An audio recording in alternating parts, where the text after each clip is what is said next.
Charles. Hey, Jason, how are you? I'm well. Welcome to Wednesday. Time to close in. Indeed, indeed. I've got to make some kind of cool opening for closing in. We don't really have a graphic, and we can't run the Sunday on Wednesday unless it's Carvel. That was actually Wednesday was Sunday at Carvel. Oh, that's right. Yeah, that's right. That's right. You could get a Cookie Puss cake. You could get another cake that's the same shape but different. It was all the same Yeah. ice cream, So basically. it was quite good, actually.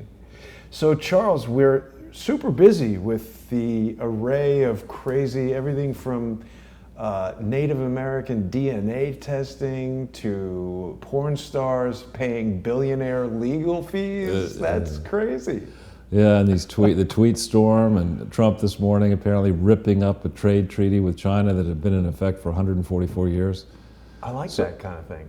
So there's a lot going on, and actually people have been waiting patiently for, this is, I guess, our 112th show? Is that right? I think it is. We're prolific. Yeah. You're right. And 112th. Yeah, so we've been waiting patiently, but we've had to set a very large table, a banquet table here, because we're not talking about, one little traffic ticket, and we're not talking even about, the Bill Clinton intern program. Charles, a lot of our viewers are quite irritated with you that you haven't prosecuted and incarcerated the Clintons yet. Yeah, I know. Are you not in charge of that? I know, it's amazing how much power I don't have. but no, this is something where I think the multiple investigators and swamp rats around the world, have grown very comfortable waging the 30 years war, the modern 30 years war against the middle class and people in the less fortunate portions of the world, which is an overwhelming majority of all humans. They've enjoyed this idea that they're above the law, they fly around in private jets, they have their affairs, they get their book deals and their movie deals and their sweetheart deals or whatever. Netflix. And they don't pay taxes on most of it, and they just, they go to give speeches where they get paid, $500,000 to say nothing. That's really... and that's a good life, I suppose, if you can get it, maybe. But, so they've grown very comfortable with that. It's very easy, given the disparity between even the not so super wealthy and the average working person. The average working person would be very happy to get $10,000 in cash, once a year that they didn't have to worry about.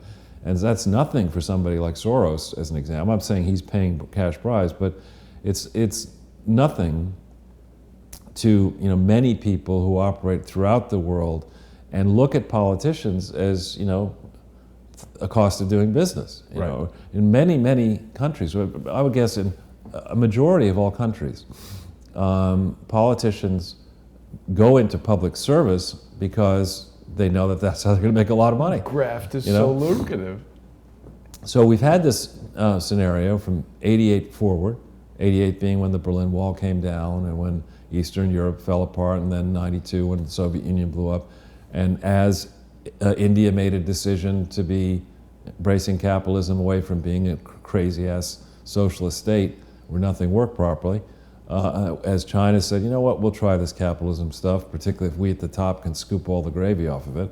Right. And so we've been on this train here of globalism, of unregulated globalism for a long time. And in rolls in, the great Donald J. Trump, and he's like, I'm from Queens, I don't do this globalism crap. That's not what we're doing here.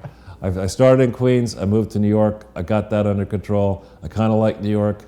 I'll fly, but I like New York, I'm an American. Let's get this right, we're the biggest country in the world. Why do we need these meetings with all these crazy people who can't even run their own countries properly? Let's run our country great, let's make it great again. Let's focus on that. We're the biggest market in the world. No one comes close to us in most measures economically. Let's get that right. Let's improve the lot of the lower and middle class people, particularly minorities. Let's, rip up the swamp, go after the swamp rats. And when the dust settles on all that, and other people realize that we're damn serious about that, then we can negotiate with, as he likes to call it, China. China. But you know, Charles, you joke about Queens, but I think it is kind of difficult for people who aren't from New York to fully understand it. And we saw a little bit of this during the debates when Jeb Bush said something about the New York attitude that he meant in a disparaging way, like New Yorkers are wise asses or something like that. But Trump immediately turned it around to, you know, during 9/11, we saw what New York was all about and everything. So there is a certain kind of a Queens, like, all right, don't mess with that guy. And the stuff he says and the way he means it and everything. When I was down at the World Trade Center a couple of weeks ago on September 11th, there was a security guard there who I was speaking to, and I was just asking her a couple general questions. And from talking to her for 5 seconds, she was pretty young, and I asked her if she remembered 9/11, and she said she was really kind of a kid when it happened. And I was like, but you're from New York, right? I could just tell in a second that she was, not because of her accent or anything, but just this je ne sais quoi about New Yorkers that Trump has. As opposed to the je ne sais rien, which is what the Hillary crowd and the globalists have. They don't know nothing. Well, their point, what is it, 1,024th New York DNA, if they're lucky? Oh, I mean, that's what I actually want to just, it's not in the program, but I want to take a minute. I'm glad you brought that up. One of the things that does separate this country from others is that for a long time we have encouraged people from around the world to try to come here and not to abandon any fondness you may have had for whatever country you came from, but to arrive on our shores and decide that you're going to contribute to this new nation and embrace this new nation and not get involved in petty differences of trying to pit, you know, a northern German person against a southern German or vice versa. You know, in my family's case, his name was Johann, but he became called John Ortel, and he arrived here in August of 1853, and they left all that behind them, and they didn't really, though they had family over there, and they, you know, rolled up their sleeves and did well. And so this Warren lady, and you know, I have a lot of respect, though I shouldn't perhaps have it, for Harvard and for Harvard Law School, but you know, for her to do what apparently she did. Right? She can't say I'm stupid and I didn't understand the law, because she's teaching law as a tenured professor. You know, to figure out, you know what, I'm teaching law in some, you know, 4th-ranked college somewhere, university in the Midwest or in Oklahoma. You know, I'd kind of like to get to the University of Pennsylvania. How could I do that? How could I do that? Oh, there's this affirmative action thing. I could say I'm Cherokee. You know, tick the box. People they can't find Native American and, you know, African American and minority professors. It was a white man's club for a long time. It actually was biased against Jews as well, if you go way back.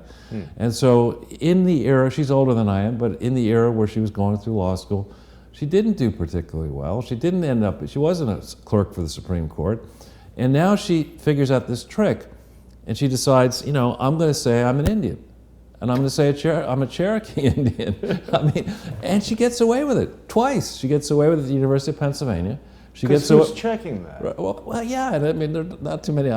Did you know any? I didn't know any Indians growing up. I mean, I might have met one, but I'm not sure. Well, Native American. Well, yeah. All right. I like to call them residents. I mean, we're in a part of the country where there's not that many Native Americans around. If you're in New Mexico or Arizona and Oklahoma, where she was from, you know. Right. So maybe she didn't know them, but to then go and say, hey, you know, I'm actually a Native American, and then to have Trump, you know, to not appreciate that she hasn't been trolled. You know, Hiroshima, Nagasaki, you know, what's remaining of the weapons of mass destruction in Saddam Hussein, all of that has been dropped on her head. And this Dumkov, you know, comes up and says, I know what I'll do. I really need to run for president because I'm that screwed in the head. And I'm going to get a friend to just, you know, write this test and nobody will check.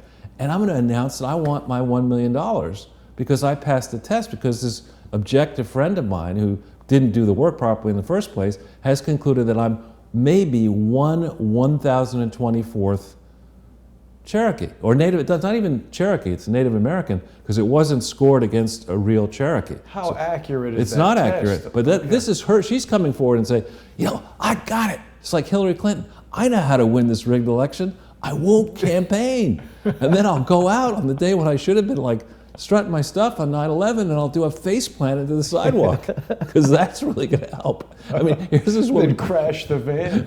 I'll crash the van at the fundraiser. So she says, Elizabeth Warren says, okay, I want you to know, Donald, I want $1 million because out of 1,024 parts, one of them might have been Native American, and we don't know how much of that is Cherokee.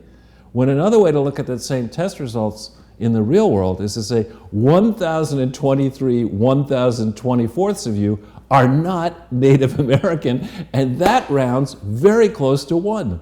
You know, you're basically not Native American, and you're admitting that, and now you're going to a multi-billionaire who you think you could beat in an election contest and say, give me $1 million. I mean, that may be the way Massachusetts and Harvard and where in Washington, D.C. and all, that may be the way it works, that you can be completely wrong, put your arm out, and you get $1 million for that.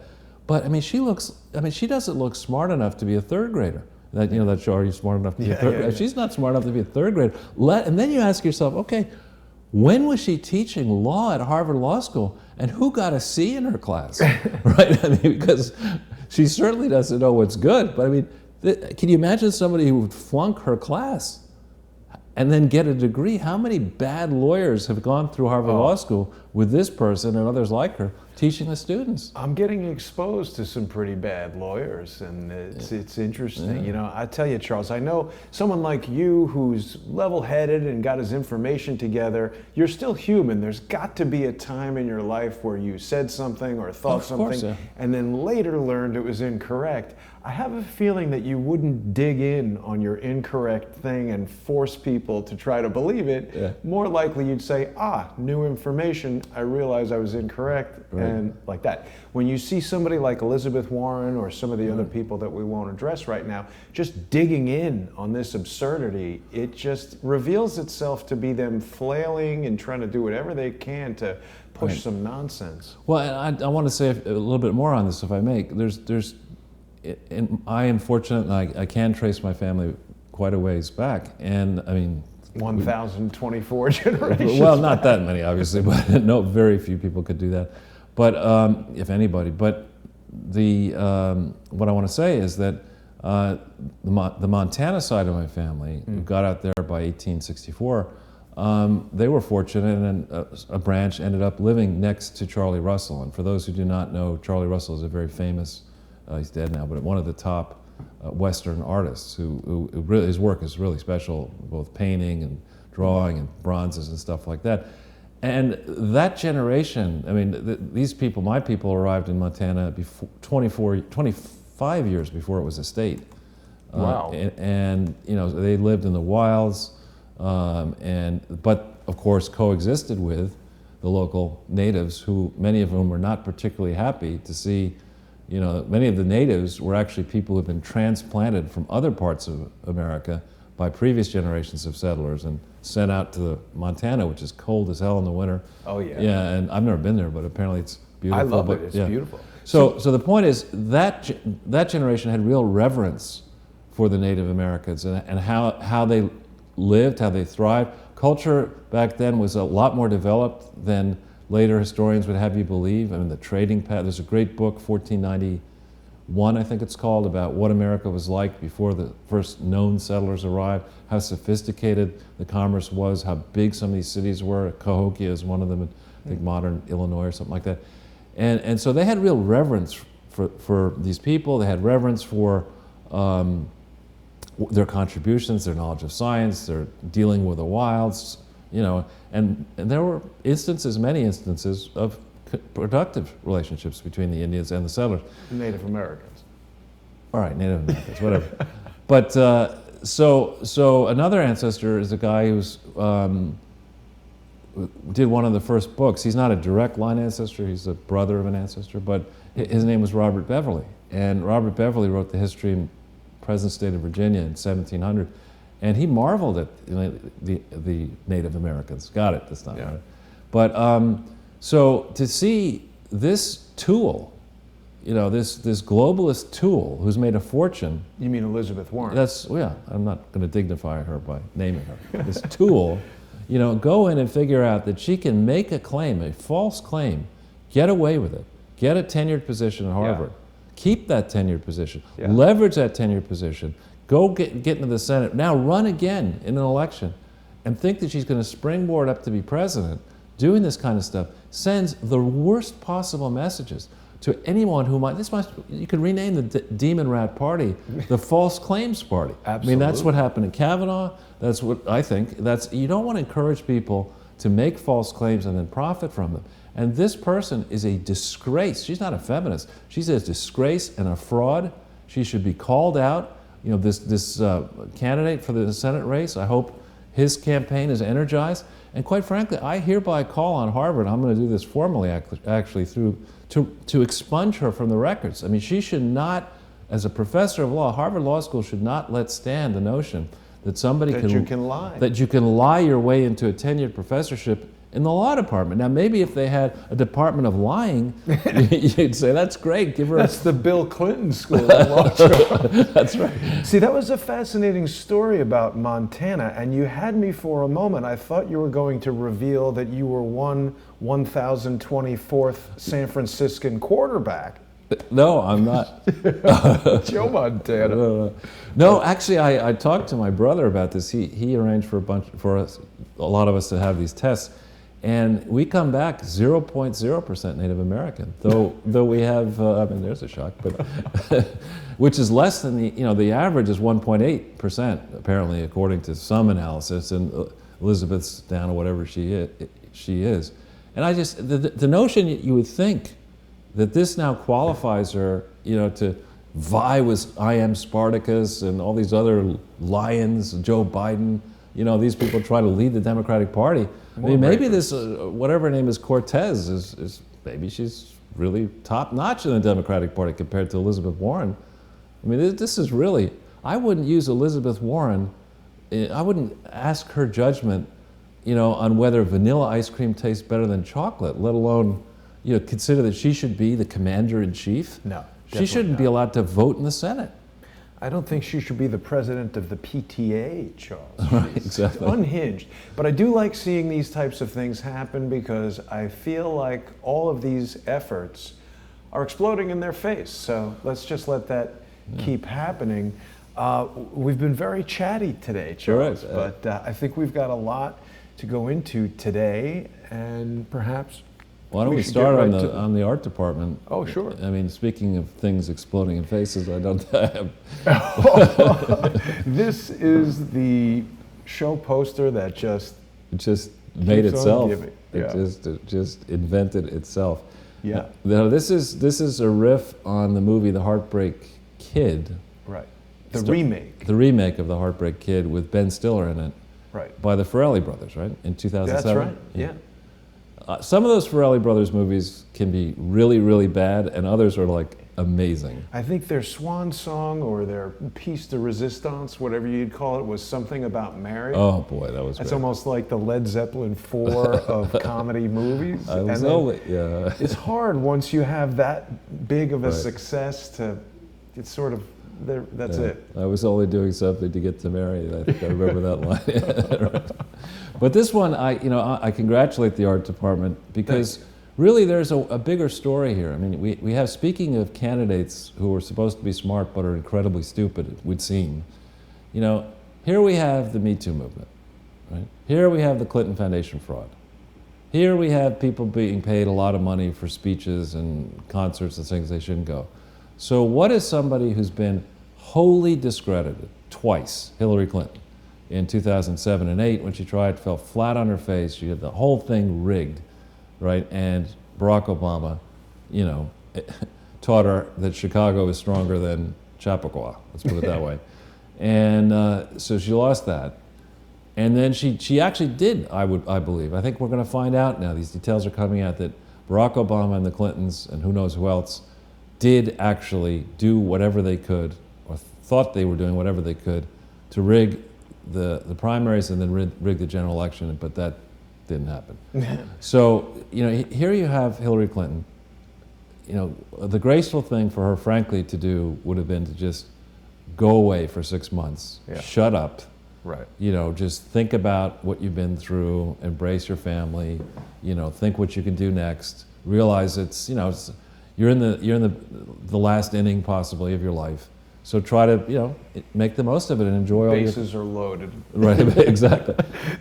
So she decides not to do that, and in the recent week or so, she said that she actually said, allowed herself to be asked a question and said that when somebody said to her, should Bill Clinton have resigned over Monica, she said, no, this is very different. Bill Clinton was fully investigated and all those allegations were disproven.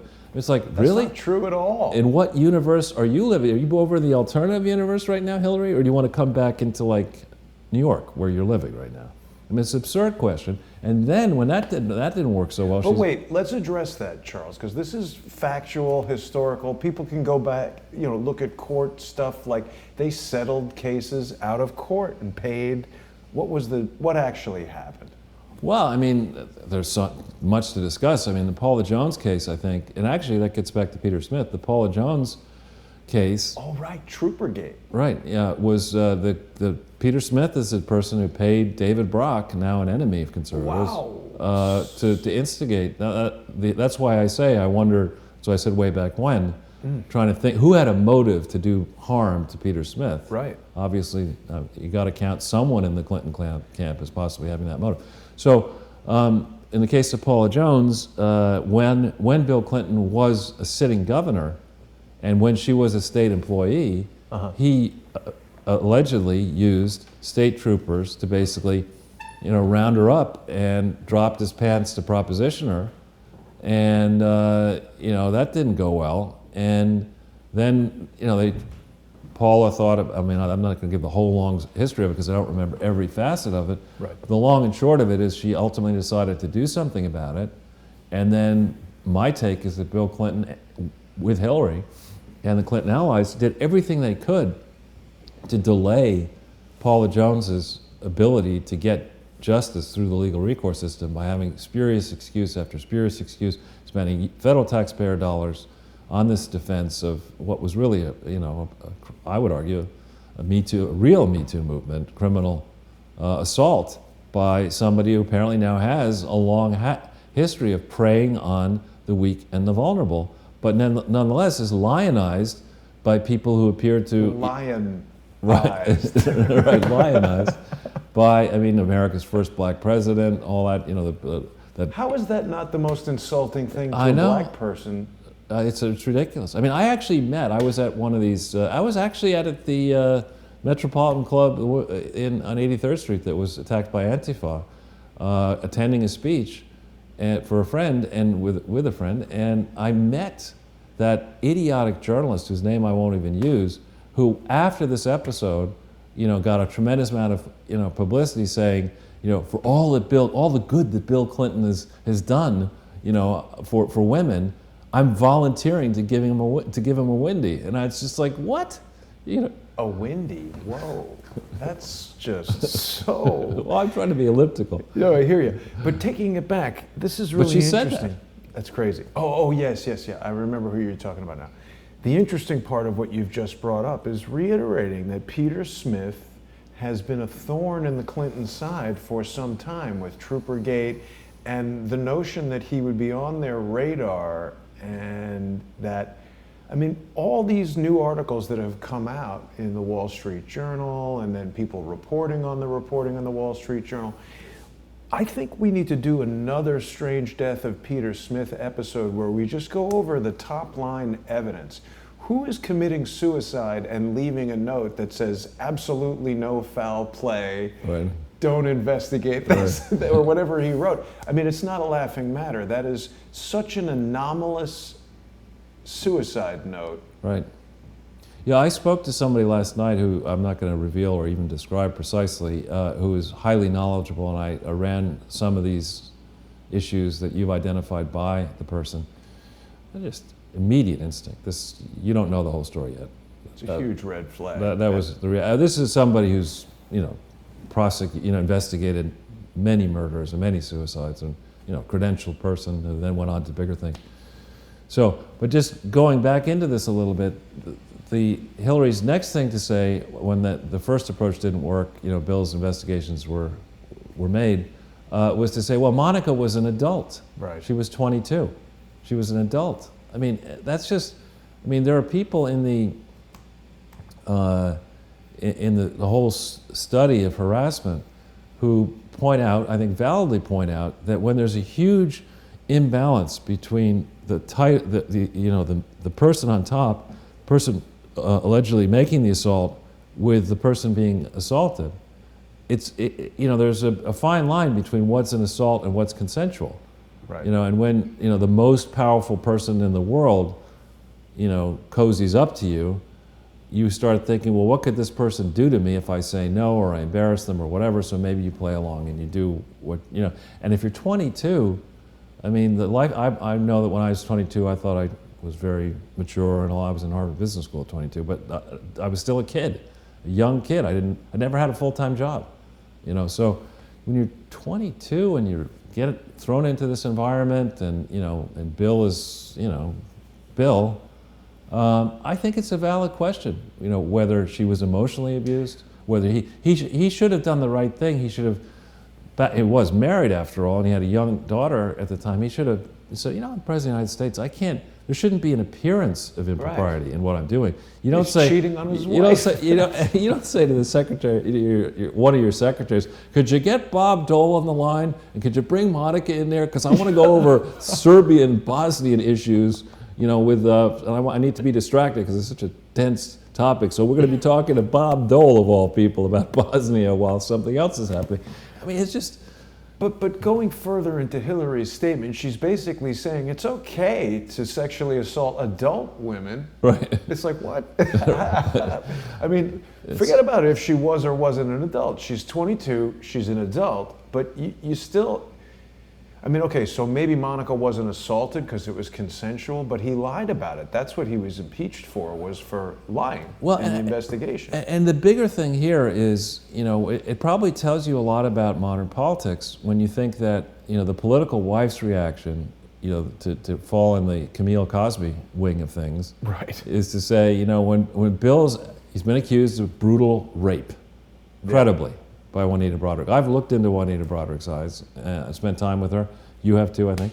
Yep. And Kathleen Willey, and I've met Paula Jones, and I've met Kathy Shelton. These are credible people. Not a hole in the story. Right. And to say, as the wife of this, the person who's being accused, to say that I know what I'll do, Bill. I know what we'll do. We'll use this to increase the Democratic control of the House in the midterm. This is great. We'll say you were being falsely accused. I'll take care of it. I'll go after the critics. Let me have Sidney Blumenthal, if he was involved, and Cody Shearer and all these people. We'll intimidate these people, and I'll make this work for you, Bill.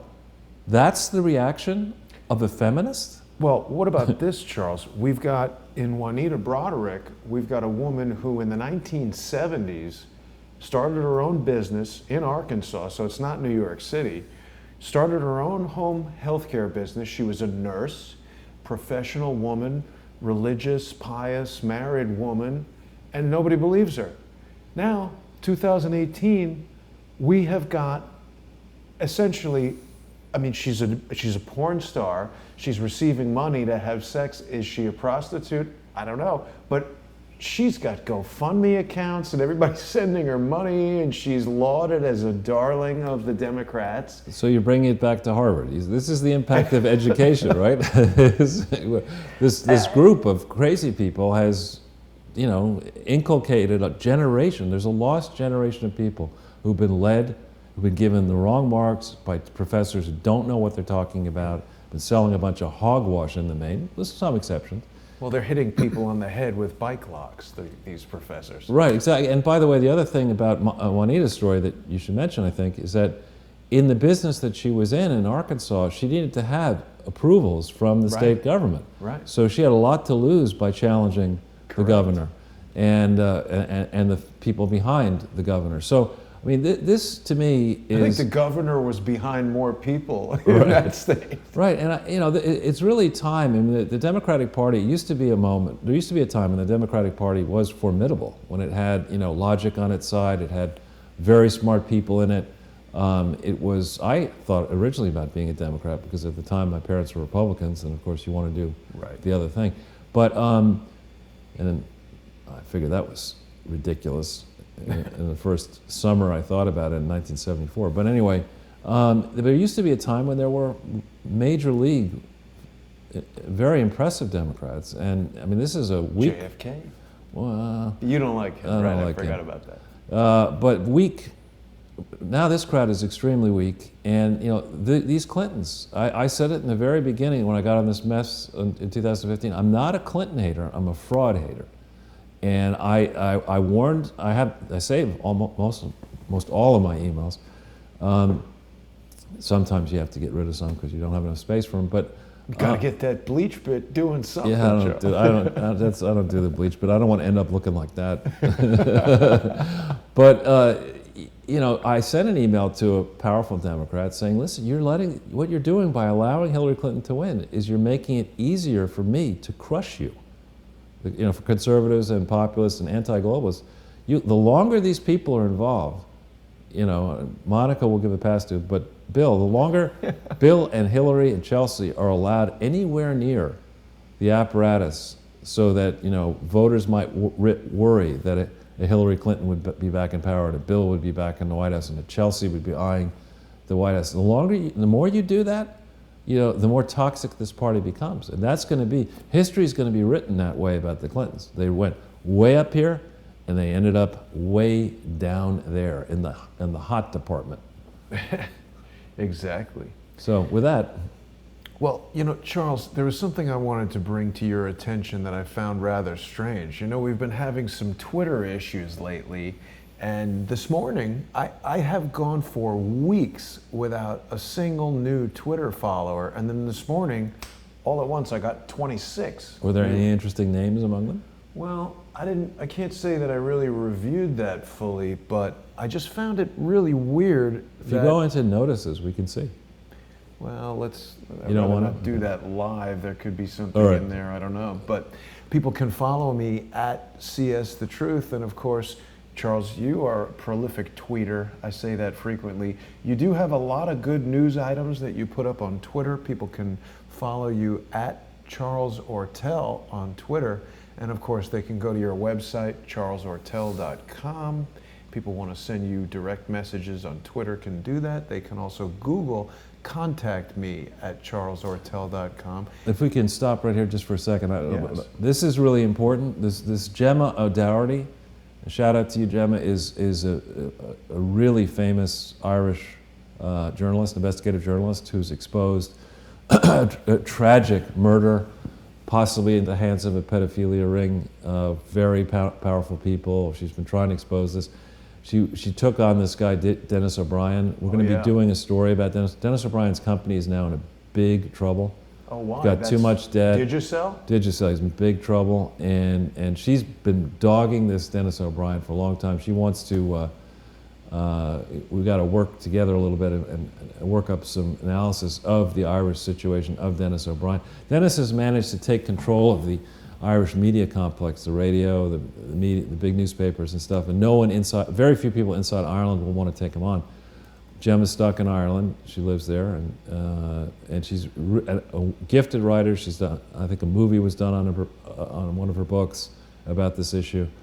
But this is the way, right, Charles? They take over the media, and then they can do whatever the hell they want as long as they control the news. The news says Dennis O'Brien's a great guy. Right. Well, Ireland has always been a closed society, you know, with the church initially riding herd on it, and then it's a small country, actually, very small population, smaller than New York City.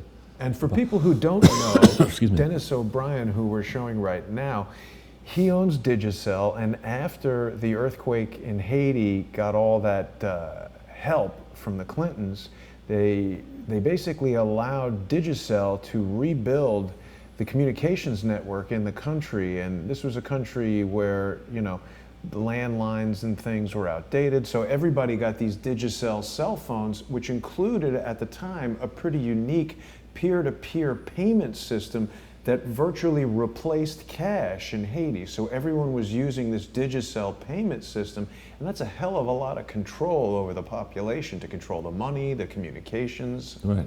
And you think about it, this guy's modus operandi is to go to the poorest places on earth, South Pacific, Caribbean, Haiti is really destitute, and then to rip them off. Yeah. Overcharge them for payments, overcharge them for telecom. And he did all this, we're going to show in time because it's a lot of work to do it and people only have so much patience. But Dennis O'Brien built his empire in part by cozying up to the Clintons and their allies at the International Finance Corporation and other multilateral lending operations to get a lot of capital from the US taxpayer and other first world countries to subsidize these schemes that have made him a multi-billionaire. And yet, when you look at the finances of Digicel, as I can do, it's a company's in diabolical shape. It's like, what happened to, you got all this money went through it, he's supposedly making money, but the finances don't show good profitability. So what's going on here? Is this a gigantic money laundering scheme? So, but I just want to make sure we give a shout out to Gemma, who's really done, she was, I think, fired by Dennis O'Brien and really struggled for a while, but I've met her. She came over here once and I met her. She's really smart and a gifted investigative journalist. Well, so people can follow her, Gemma AOD1 on Twitter. She was on that show that I was on afterwards. She was on, what's the one, the Irish guy? I don't know. What's the Clint Eastwood car? Oh, yeah. Gran Torino. Gran Torino, yeah. Yeah, I love the theme song for that movie because Clint Eastwood sounds like Kermit the Frog. I don't know who told him he should sing, but it's a comedy. Yeah. Now, Charles, the other thing I want to point out to everybody is that we have put all of the Sunday with Charles episodes and all of the Charles Ortel is Closing In episodes onto a playlist here on the Jason Goodman YouTube channel, which of course is the home of Crowdsource the Truth. I don't know why this thumbnail image from our fun episode of Back to School is not showing up properly, but YouTube's had some weird stuff going on. It was down for about an hour last night. And that's just another good reason why people should be going to patreon.com/crowdsourcethetruth, because, if we all come to rely on YouTube and then they pull out the rug from under us, we got to have some backups. So for as little as $1 per month, people can keep up with all the episodes of Sunday with Charles, and they're also going to get some exclusive content only on Patreon for our sponsors. So that's a good way to go. That's excellent. And another thing to point out, for those who are, we're going to get to this later, if those who are interested in the metrics or viewership for our shows, Jason puts these out on this channel, and then also Crowdsource the Truth 2, I think. Right. And then there's additional people watch on Facebook and Twitter. And what are the other ways they watch? Well, we've got Periscope, we've got VK.com, which is good if you're in Russia, Privyet, VK.com.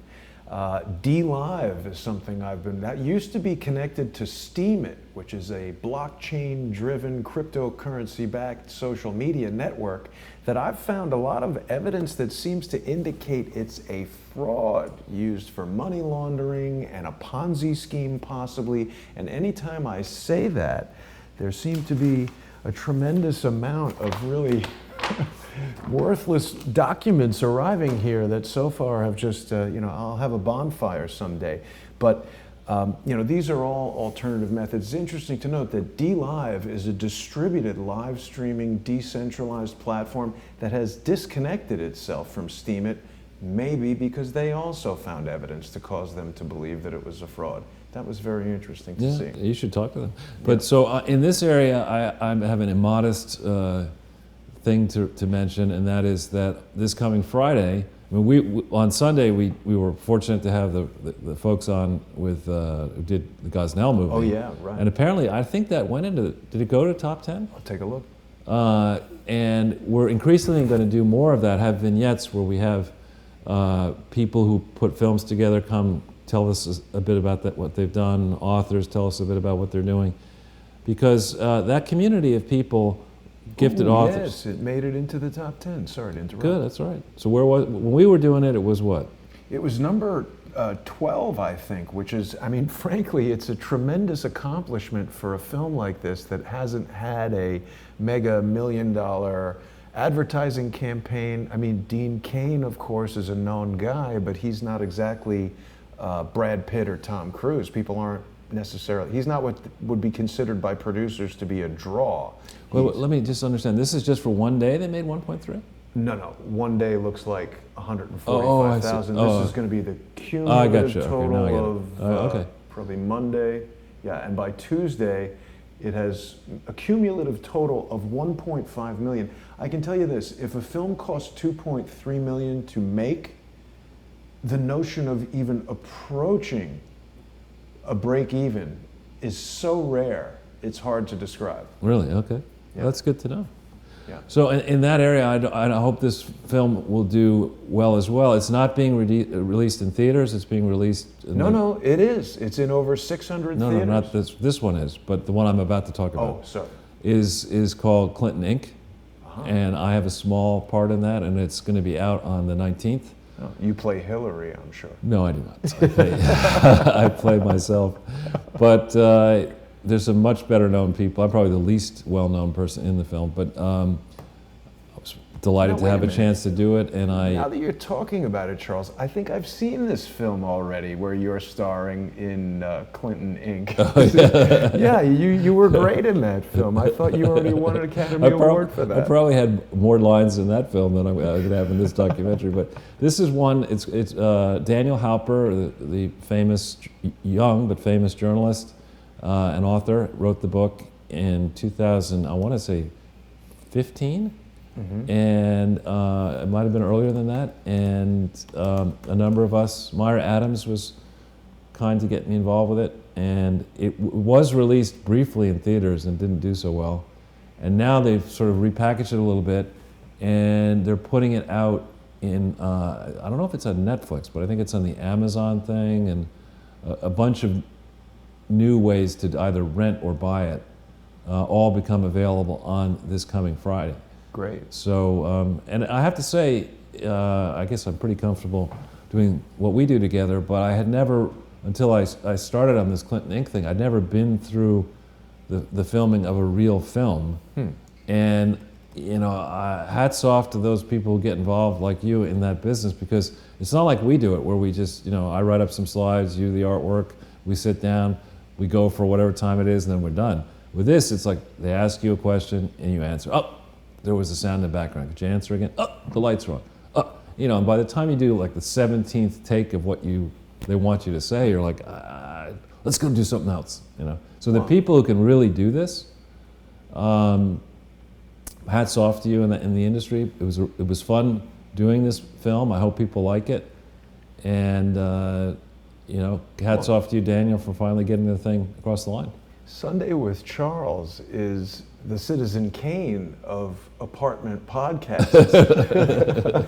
I don't think you're going to get. You know, I'll be in my trailer, Charles. I can't work like this. We can't process this.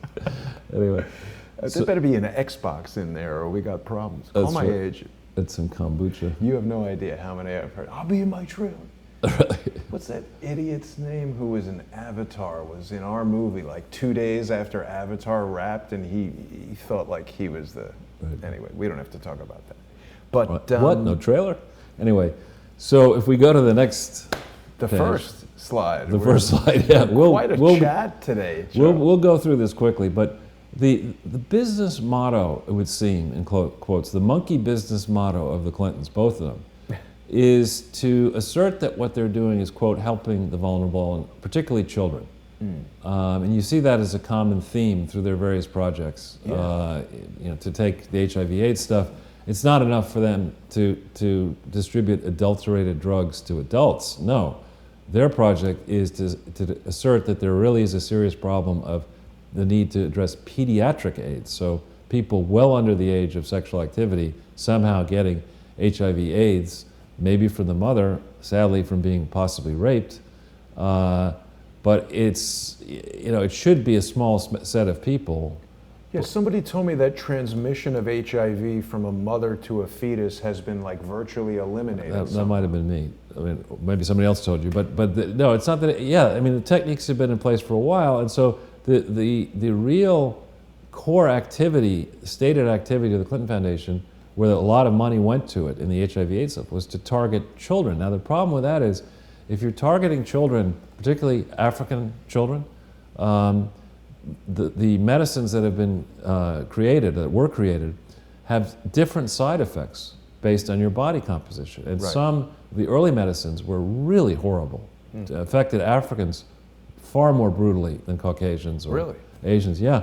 And so to go down a path where you're going to say, I know what I'll do. I'll take this idiot, Ira Magaziner, who frankly is an arrogant idiot.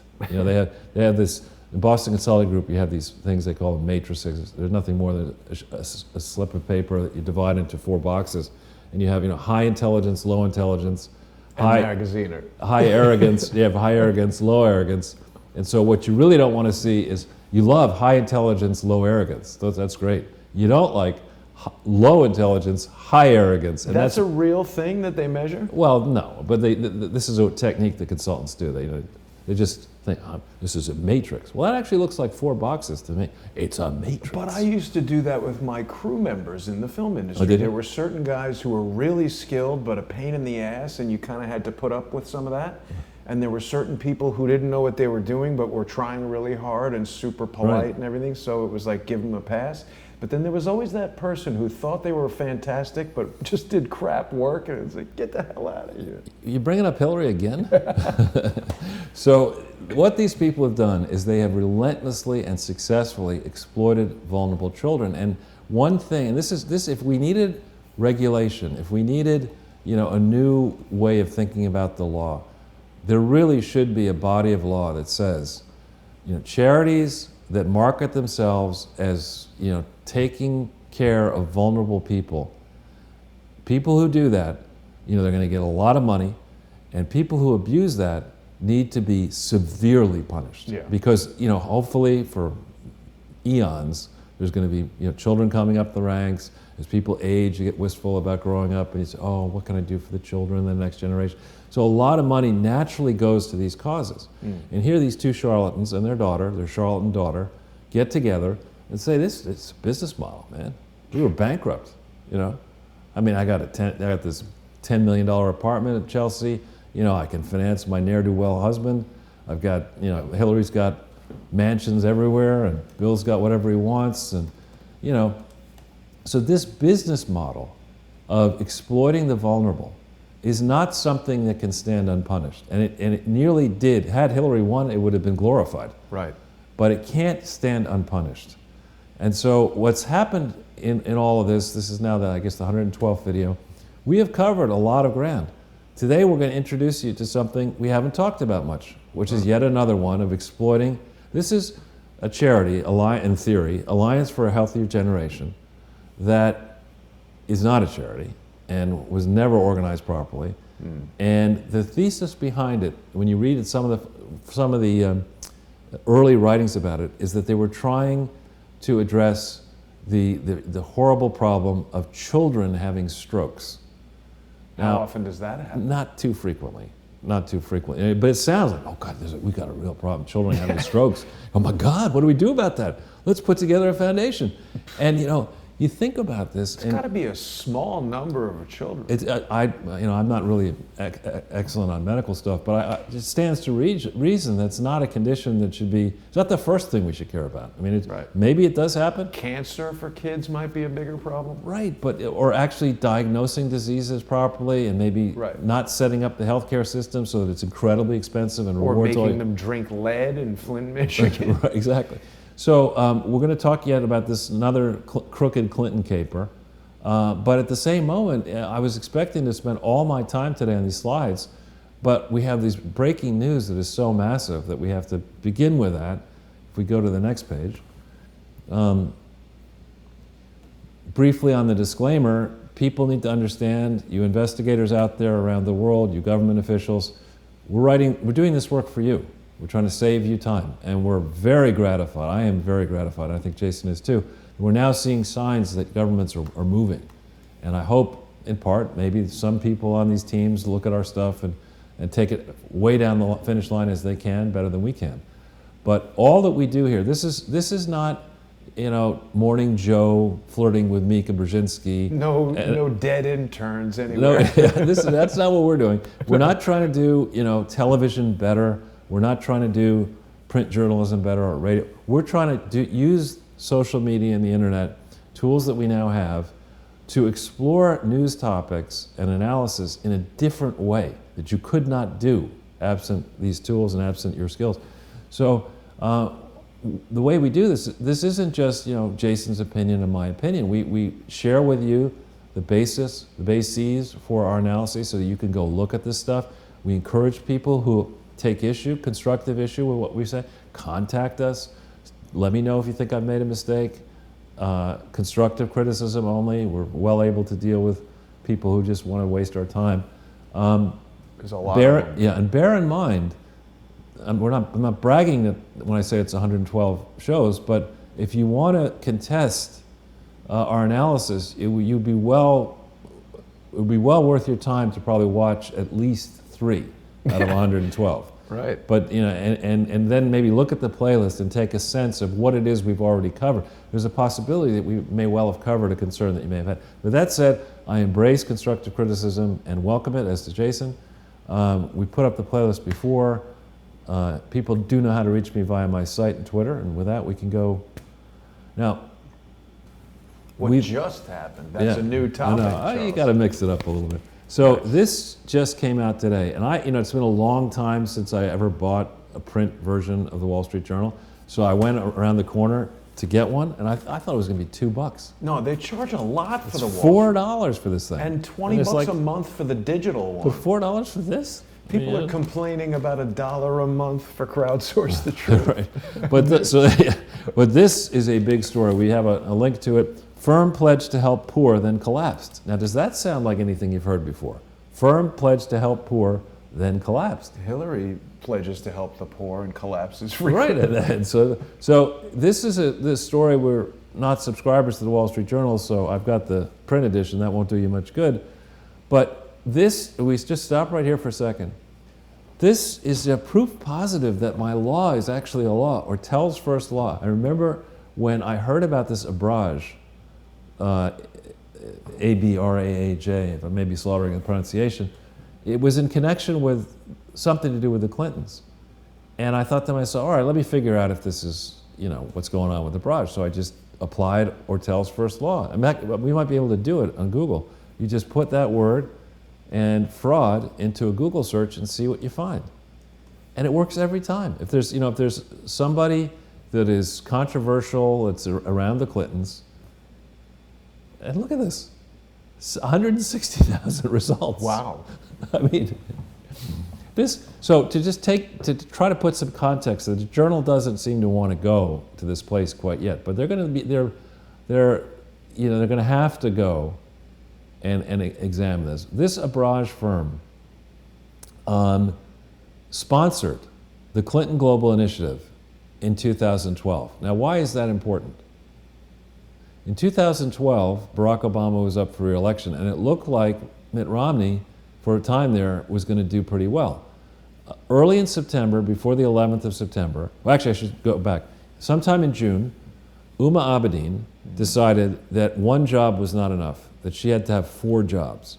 She's working for Hillary Clinton in the State Department, she's working for Teneo, she's working for the Clinton Foundation, and she's also working for the Clintons in a personal capacity. She has to get She has to get special approval for that in June 30th. Now, one of the things that Uma Abedin has is language ability. Mm-hmm. So she, I think, may speak Arabic. She speaks, I think, multiple languages. Oh, definitely. She lived in Saudi Arabia from age 2 until 19. And so what happened on the 29th of June, from memory, 2012, Mohammed Morsi, who was very much leading the Muslim Brotherhood, who had been doing so in concert with, ultimately in concert with a Clinton Foundation employee based in Egypt, of all places. He gave, in his inaugural speech in Arabic, he announced that his #1 priority was to spring the blind sheikh from prison. The guy who was behind the 1993 bombing of the World Trade Center? Right. So this guy makes that statement in Arabic. And here's Barack Obama trying to get reelected. In part, I had Osama bin Laden killed, and I've got this Arab Spring. It's fantastic. Everything's going well. You should vote for me. And so Morsi, instead of saying, I'm going to reward the Obama administration. He goes out on a limb to the Egyptian population and says, no, I'm going to force the United States to free the blind sheikh before the election. He looks like the evil Santa Claus. Right. And and here's Abedin, working all these jobs, and now we begin to understand why the emails, it's so important to have emails that nobody can find, because no doubt there were emails going from the State Department and perhaps from Obama's advisors to Hillary saying, you got to get this Morsi guy under control. And so it gets as we get closer to the election, around August time, Morsi's saying, you know what, that constitution that we sort of have in Egypt, we're not going to use that anymore. My decisions are not going to be subject to the review of the Supreme Court of Egypt. So he's getting more and more aggressive. Then we have this Benghazi incident and the riots across Egypt and Pakistan, as Barack Obama likes to say, and elsewhere. And along the way, we have found some emails that Mohammed Morsi agreed to address the illegally organized fake Clinton Global Initiative in September of 2012, right? What do you mean address it? To come, he'd been scheduled as a featured speaker. He was going to give his first speech in English to the Clinton Global Initiative. Oh. And that conference was co-sponsored and financed by Abraj, the Abraj guy. So right? the Clintons were having a confab to bring a bunch of people together and listen to a speech from the guy who wanted to release the sheikh who tried to bomb the World Trade Center before 9/11. And so that guy had leverage over the Clintons and over the Obama administration, because he could have said, look, you know what? I'm not coming to the conference. I'm not. So the communications back and forth via various email accounts are incredibly material. The communications, if we go back into this thing, the communications all communications involving all investors in this Abraj group, which is I believe the principal is in our, as we say, Pakistani. Dubai is where it's based, but yeah. That's standard, because you don't want to ask your investors to meet you in Karachi. I've been to Karachi. Right. I lost a fair portion of my weight in like 48 hours there. So Dubai is sort of like the Western-friendly. You've been there. Yeah. I have. Yeah. And it's. I remember my first reaction when I got to the airport in Dubai. I don't know what yours was like. It was like, this is the earthbound version of the bar in Star Wars. Right? It's like, Ukrainian prostitutes and, all kinds of, it's a huge big fat airport. guys with like 65 wives and, and Russians and, scammers from all over the world. I went into a restaurant in Dubai. I was meeting the producer of Daydreams of Dubai, and I said to the maitre d', hey, did you see a tall guy with a beard wearing a Candora? And he looked at me like, that's everybody in the place. But anyway, so the fact that this Abraj thing, what's happened with it is this Arif Nakvi, he articulated this Clintonian approach, and working closely with the Clintons, that he would focus on doing good and in that way make profits. And people listen to that and say, oh yeah, did you learn that at Harvard from Elizabeth Warren? And, so it sounded great, and the media people ate it up, and there's a lot of dirty money that needed to be washed, and a lot of, greedy people who are willing to give somebody who's a smooth-talking Sharpie, the time of day. And so this guy, his first fund, apparently his first investment did really well, so people flocked to it, just like Madoff. And then it now turns out that these arguments about what he was doing were all invented. There were no audits. Does that sound familiar to you? No real audits. And somebody gave this guy a lot of money. And who was that somebody? It was Bill and Melinda Gates. Oh. They looked at this and they said, we don't like these numbers. We believe in audits, except when it comes to the Clinton Foundation, because we'll never check a Clinton Foundation audit. We'll just give them money. You're seeking profit. You have to have an audit. And they have been leading the charge to put this guy, in prison, I guess. The Gates Foundation? Yeah, Gates. Because they gave this thing a lot of money, or an arm of it a lot of money. And who else gets involved? You need a good manager, so what do you bring in? Call up McKinsey, get somebody from McKinsey into this thing. Wow. And so a lot of the things we've been talking about, and what I've been trying to do here with these 112 productions, is to make people understand this is not about the sausages, which are the individual frauds. This is about the sausage factory. This is about the system where dynastic politicians and dirty business people and dirty investors, have a symbiotic relationship that occurs through poorly managed or mismanaged or not managed investment funds working with charities that are completely gamed, and governments that need money, and politicians that need money, and it's just one big happy thing where there are no rules and nobody checks, and we get to say, hey, it's for the children. It's for the children, give me another Nobel Prize. Give me another book deal. And here, this guy, this project, if we go back into the slide here for a second, the piece of it that relates to Abraj has multiple connections to the Clinton Foundation, many different ways. If we hit this Center for Security Policy thing, there's a great woman I've met. I've met her. I haven't met her in person, but I met her brother, and I've been on the air many times with her brother, Bob Fanning.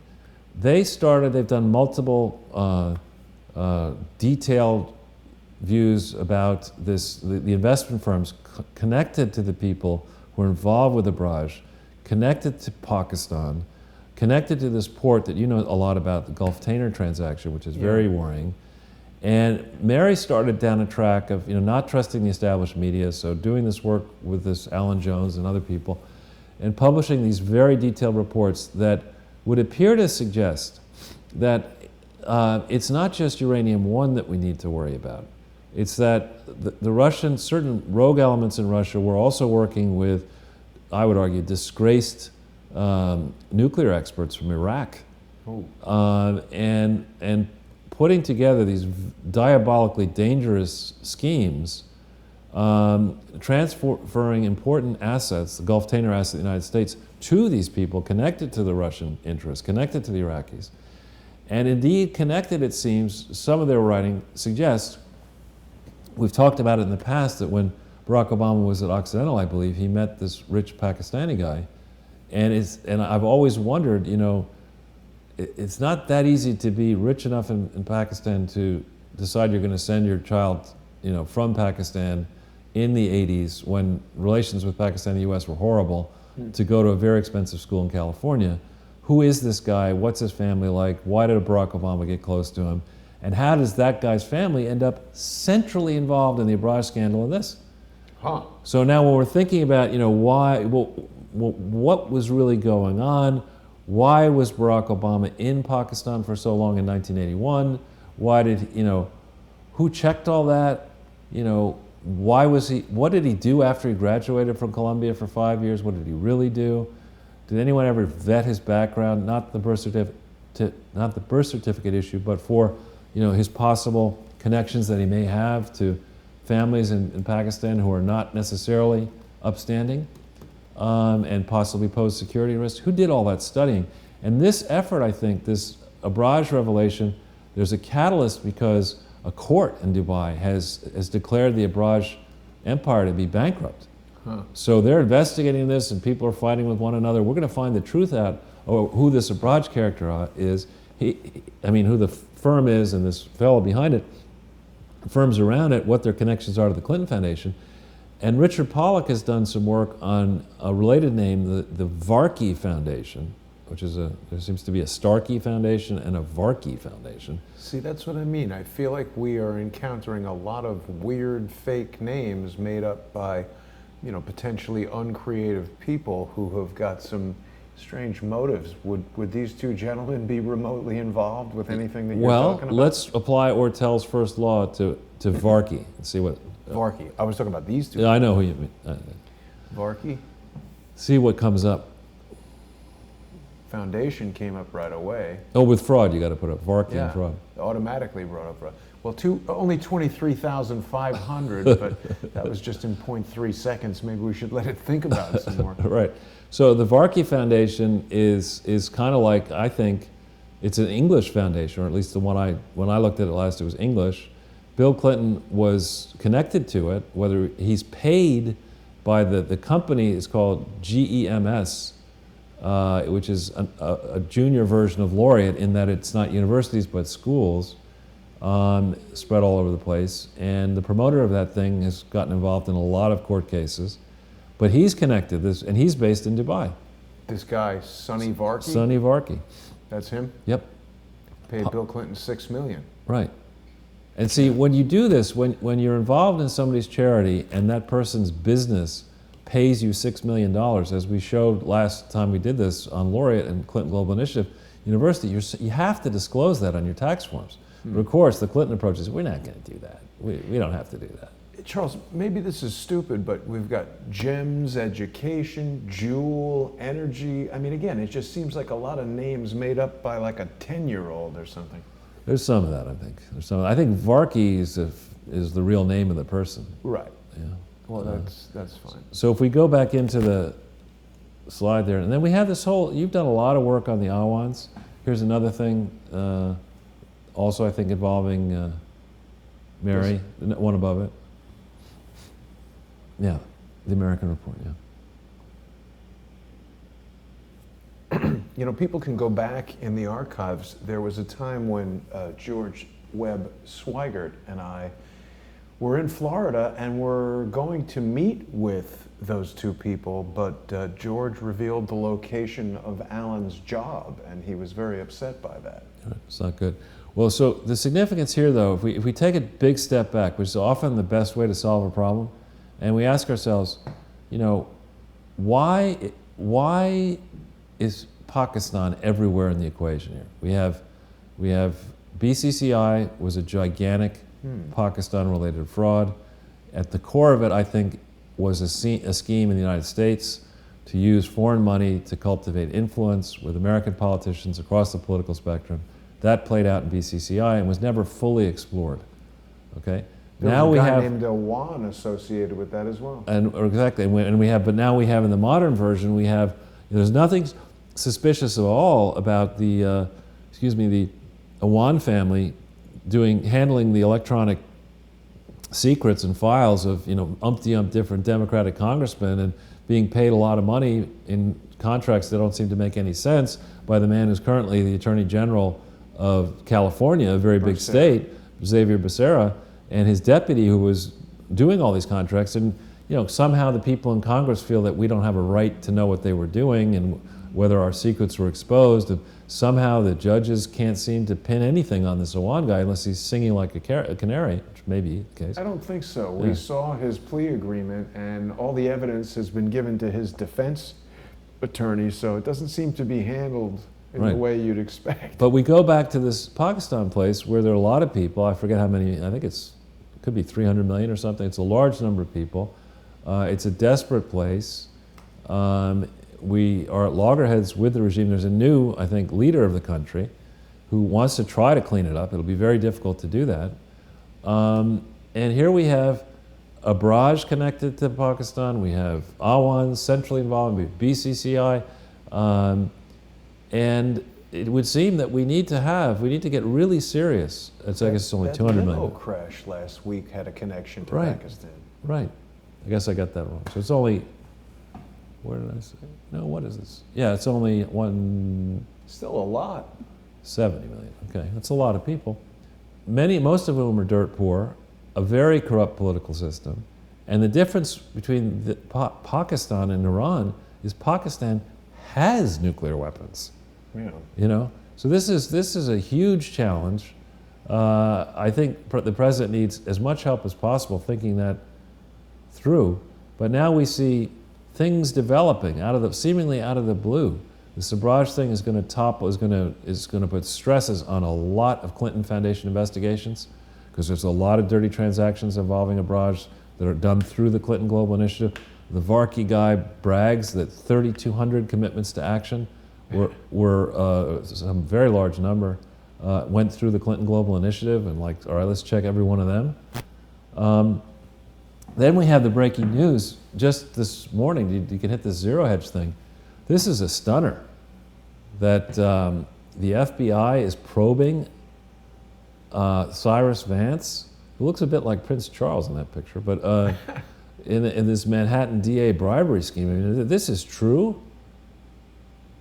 Several high-profile investigations were shut down after lawyers for the rich and famous made significant donations. Wow. I mean, that's really something if that's true, and I hope the FBI is investigating that, blind to party. But district attorneys are powerful, but in Manhattan they're extraordinarily powerful. Why is that? There's so many rich people who live here. And this guy decides, and he's the one who says, yeah, I think this is the case we're going to take. We will go forward with this case, not with that case. He has a lot of power. I've learned a little something about what causes cases to be brought to the Southern District of New York. I don't think it would be prudent to reveal that because there are people listening. But you're right. The Southern District of New York has got certain, I guess, powers that other judicial districts around the country don't have. But we're talking here about slightly different things. So Southern District is the U.S. federal attorney. This is the district attorney of Manhattan. Right? So it's a slightly different thing, different categories of crimes and different arrangements and this. But you're right. Southern District's very important too. Just because there's so many, this law has so many precedents in New York that you can, in quotes, rely upon. Right. But beyond that, we have a one-party system in New York at the moment. It's just Democrats control everything, basically. Downstate, they control the city. They control what remains of the city. So then we have this revelation that was great. Just came out hours ago, that somebody was charged with leaking confidential info on Manafort and Gates. And look at the name of this person. You cannot make this stuff up. Natalie Mayflower Sowers Edwards. Come on. It's almost a sentence. It's like, it's just, has she been married? Maybe she's been married a bunch of times and her real name was Natalie Mayflower, then became Natalie Mayflower Sowers, and then Natalie Mayflower Sowers Edwards. But it's that's a mouthful. Maybe she's from Brazil. But here, leaking stuff to BuzzFeed. Now, is that how BuzzFeed, is that their business model? We get the leaks. That's what BuzzFeed stands for. We are the leak recipients. BuzzFeed is like a toilet that's constantly running. That's right. Nice image. No tidy bowl. Well, when the flap is loose and it's always no, please, no. And on that note, anyway, so we're beginning to see that it would seem that the effort to discover who the leakers are is moving along. And I'm very interested in this because what they were talking, there's some forums that are very going to be proved useful, I hope have already proven useful in understanding how the Clinton Foundation frauds work. This person was leaking those forms to the press when she should not have done that. There's a lot of leaking to the press going on. We actually just did a show yesterday where people who are part of the Crowdsource community, our viewers who watch the show, had received FOIA information that Freedom Watch got from their lawsuit against Robert Mueller's special counsel. And what's gone on is the Crowdsource community members have gone through this stuff, and what they've done is they've correlated stories in the press to emails that have gone out from various members of the special counsel team, and they've identified certain information that's been leaked, and we reviewed some of the emails. That's good. Yeah, a lot of people were saying this was a really unique thing. I've always wanted Crowdsource the Truth to be an interactive experience, and this really is, because of course Freedom Watch USA, they've got great lawyers there, but it's a small group that relies on people donating to them and everything, and then they get overwhelmed with this information. They need help going through it. So Crowdsource the Truth was able to do that. Good for you. And so yesterday, I just want to give some shout out to Utrice Lead. She had me on yesterday, if you hit that link. Yeah. And I was meeting our mutual friend Jan for coffee in my head, yes. And I'd been on the phone so much that my battery was low, and I said, we'll meet at a place where we can charge it. And you need to have, when you're doing one of these radio interviews for an hour, you got to have battery on your phone. Yeah. And I spend almost an hour with Jan, and it's charging, and I look at it, it's got 21%. I'm like, what the hell? I can't do that. Yeah. I didn't want to cancel on her. So I said, I know what I'll do. I'll go into Bryant Park, and I'll find one of those charging stations, and I'll do the interview from the charging station. And I kind of forgot that it was pretty cold. Oh yeah. So here I am, that's why I have this more of a cold, was from sitting out there yesterday on this. But all that said, Utrice and I have done, I don't know how many of these at this point, because we started in May of 2016, and what is that? That's really 2 years at least, through to 17 and 18, 2.5 years. Almost, and so we've probably done maybe 100 of these or more, and this one was one of the more enjoyable ones So it's about an hour long, and it's really been great to do this. Note, this is Progressive Radio Network. This is the #1 progressive network of radio stations. It's international, actually, not just in the U.S. Right. And I really have enjoyed the fact that I've been able to interact with Utrice. No, we disagree on certain economic issues, but she is a skilled journalist, a great raconteur. She knows her jazz. I know nothing about jazz.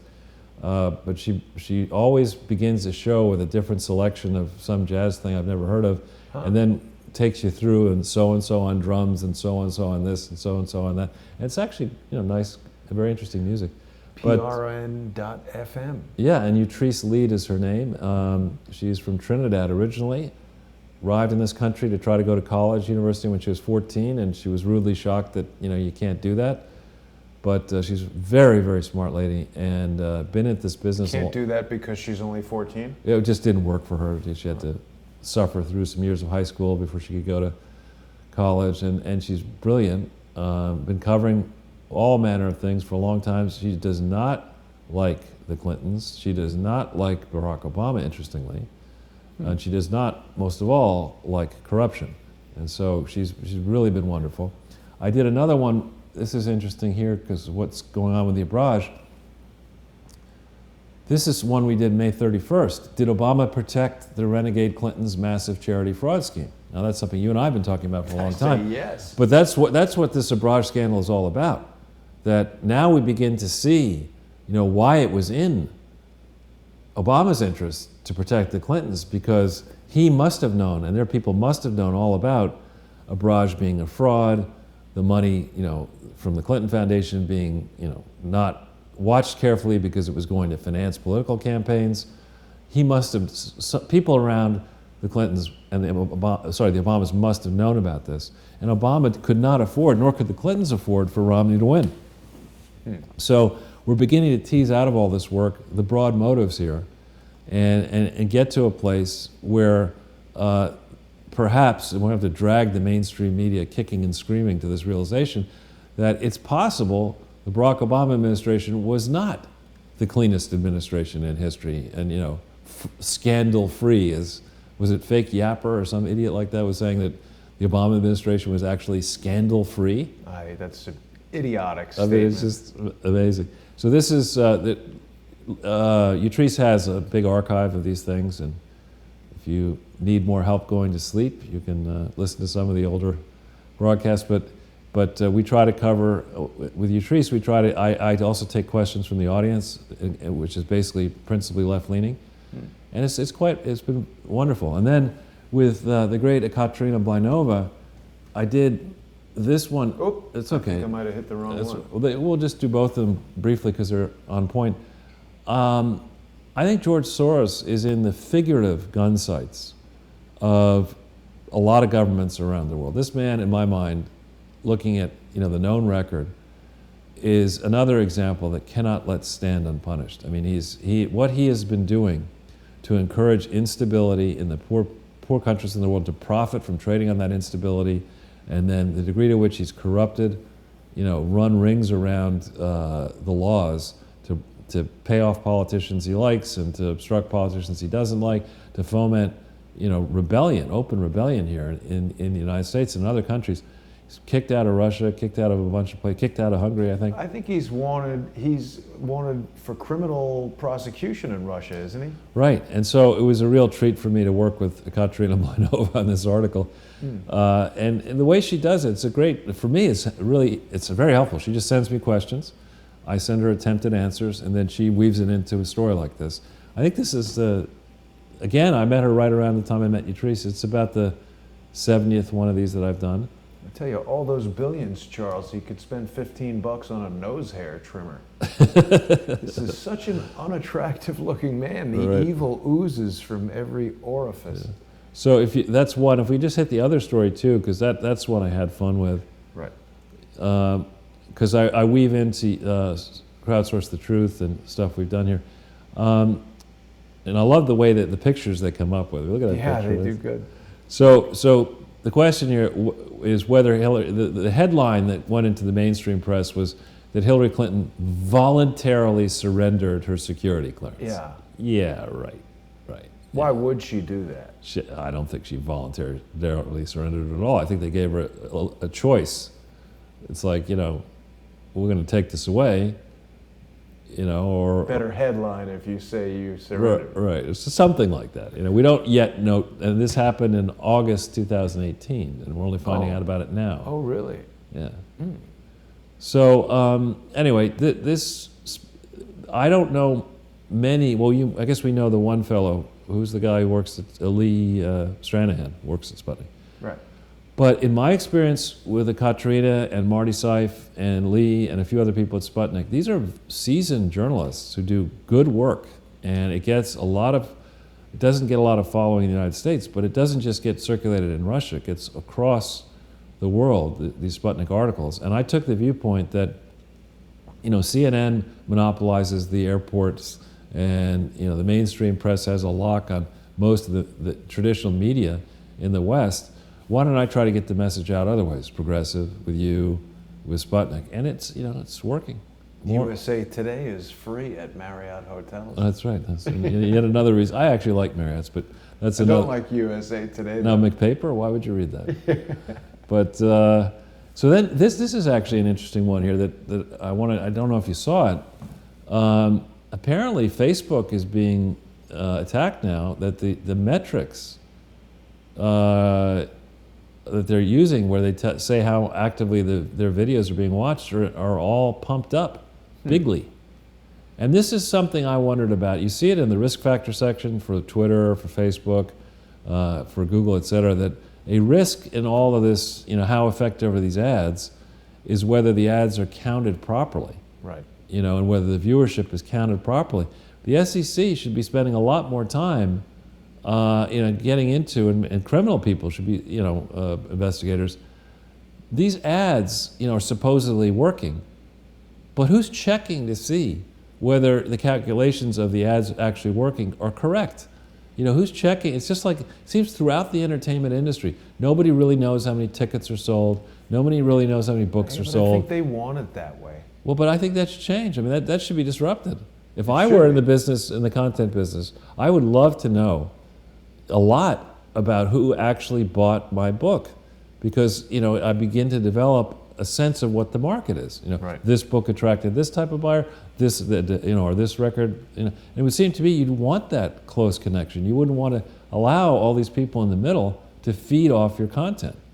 Yeah, but you got no choice when you're an independent filmmaker. That's why I keep saying it's so impressive that the people who produced that Gosnell movie have, particularly given the subject matter, the fact that they've gotten it that far is unbelievable.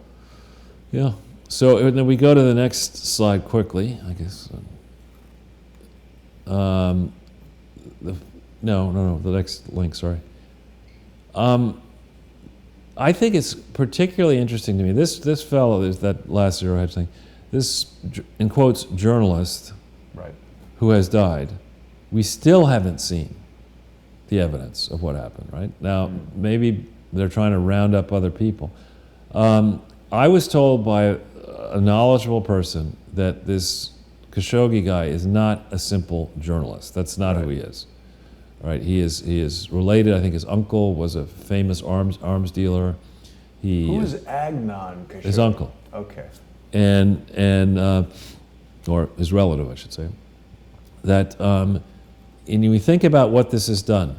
This MBS, who's shaking up the kingdom, who put a whole bunch of people in prison, took $100 billion away from them, or whatever the money is, made a bunch of enemies. This certainly makes MBS look bad. Now, it could be that a reformer in Saudi Arabia who is going to give women the right to drive and could make a mistake like this. It could be, but it equally also could be that this incident was an incident designed to make him look bad, designed to halt MBS's reforms, which might have already given a lot of information to the Trump administration about bribes that had been paid by the corrupt enemies of MBS to people in the Obama administration, maybe the Bush administration, and elsewhere. It could be this is a very clever move. What is this here? That's the pen being not as mighty as the RPG. That's Mr. Khashoggi hanging out with his buddies in the Mujahideen, Right. wielding a Stinger missile. Yeah, so I think, there's much more to this story, and I think Trump is absolutely right that, we know the way the mainstream media works. They just rush to judgment. Somebody's not on the globalist program, obviously they're guilty, because a woman says it, you're guilty, right? That's not the way. You're innocent until proven guilty in this country. Still, under Hillary, you wouldn't have been, but right now, for the moment, you are. Let's find out what's really going on here. And I am not going to jump on the bandwagon yet to say, as Lindsey Graham has said, off with MBS's head. Why did Lindsey Graham say that? Over this? Yeah. Wow. The Saudis are well known for spreading largesse.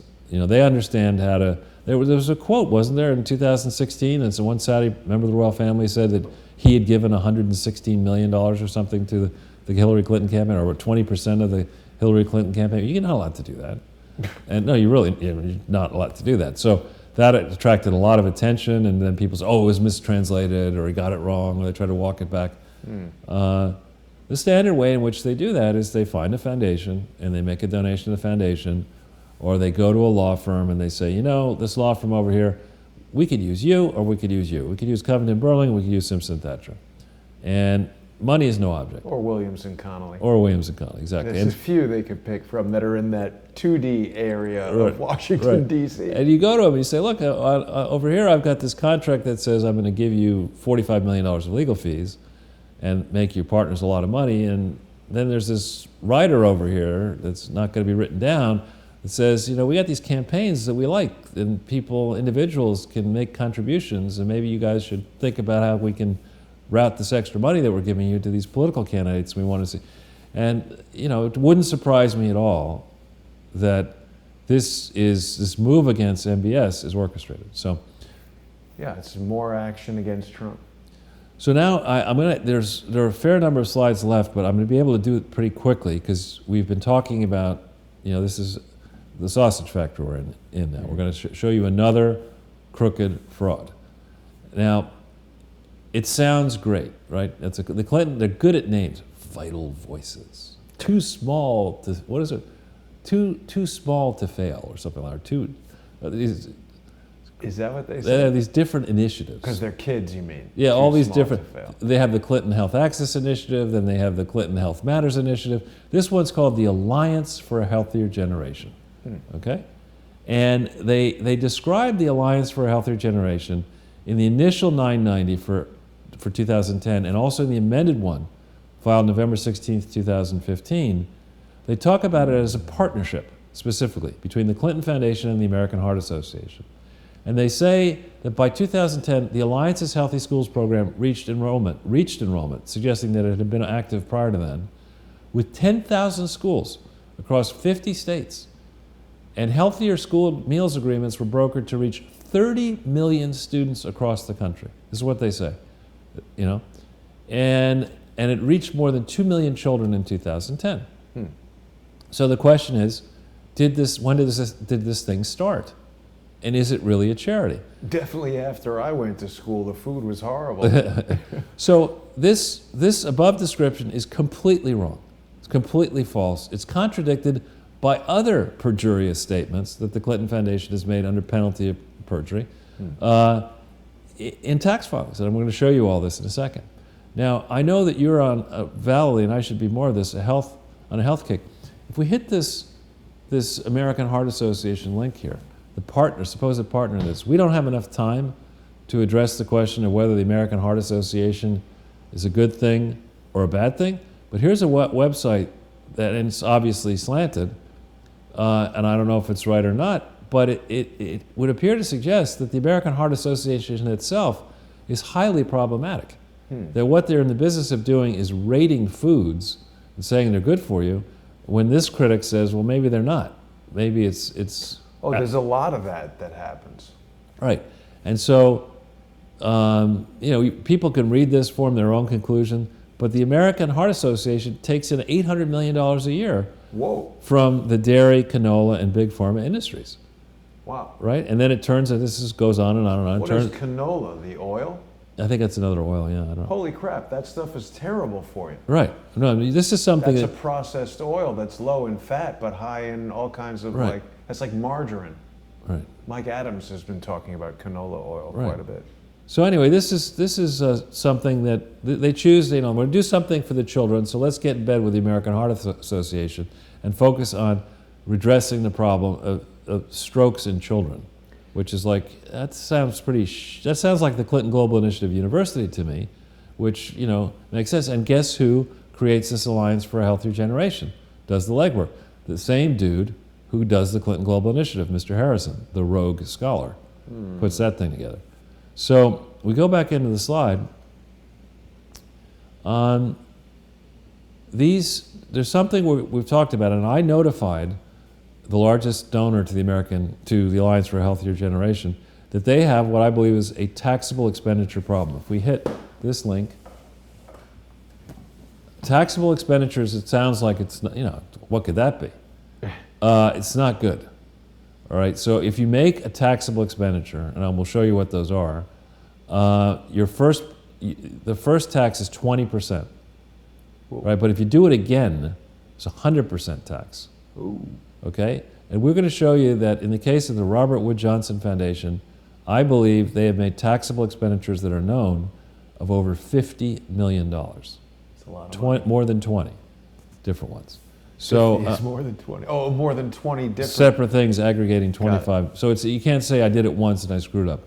Oh. If you go to back to the page and hit the, you cannot make a grant for a purpose that is not described in this section. In other words, you can't, in a private foundation, which the Robert Wood Johnson Foundation is, you can't say the money that I gave to the Alliance for a Healthier Generation is money that's going to a public charity to do charitable work when the entity is not a public charity, it's not even an organization, it's never been formed, a partnership can't be a charity, and you've doing this year in and year out and nobody seems to have checked anything, and while the Robert Wood Johnson Foundation is $10 billion in size, it only gives away about $365 million per year out of their 10, right. So the grants from the Robert Wood Johnson Foundation to this Alliance for a Healthier Generation are not insubstantial and meaningless, they're large.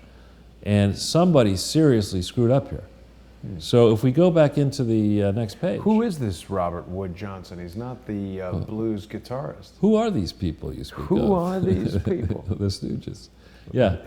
Oh wait, you want to go to no, next page. Next page of the slide. Yes, please. Oops, sorry. Sorry, Charles. It's okay. Okay, there we go. Next page of the All right. slide. So let's talk about this scam. All right. The Alliance for a Healthier Generation, there was no ink when it started. Oh. It's announced in this press release on May 3rd, 2005, and you can hit that press release. And What is it if not incorporated? Well, it's just a press release, basically. They're in the business. The Clintons are really good at press releases. Right? And also advertising. Right. Clinton Foundation and American Heart Association form alliance to create a healthier generation. Okay, now that sounds like they actually did something. And they roll in Governor Mike Huckabee, who's a good guy. Didn't Michelle Obama have something to do with this, with the school meals? Oh, no, I think hers was different. Hers had nothing to do with the Clinton Foundation. She came up with ideas for school meals, and the kids just didn't like those ideas. But this goes on and on and on, suggesting that there is, Bill had just had a heart attack, and Huckabee had weight problems, and here are two Arkansas good old boys coming together. Telling you about what's healthy to eat. Yeah, exactly. Yeah, the Arkansas cookbook. Yeah, what a burger. So, exactly. So, it sounds good, right? It sounds fantastic. Except if we go back into the slide here, we've talked in the past about the Clinton Global Initiative. A charity has to be an organization. It can't be an individual, it can't be a partnership. It has to be a corporation, an association, or a trust. And from May 2005 through July 2010, an entity that I'm loosely calling Old AHG, Old Alliance for a Healthier Generation, conducted substantial unauthorized activities. How do I know that? Because I'm going to show you. all right? And you'll see it for yourself with your own two eyes.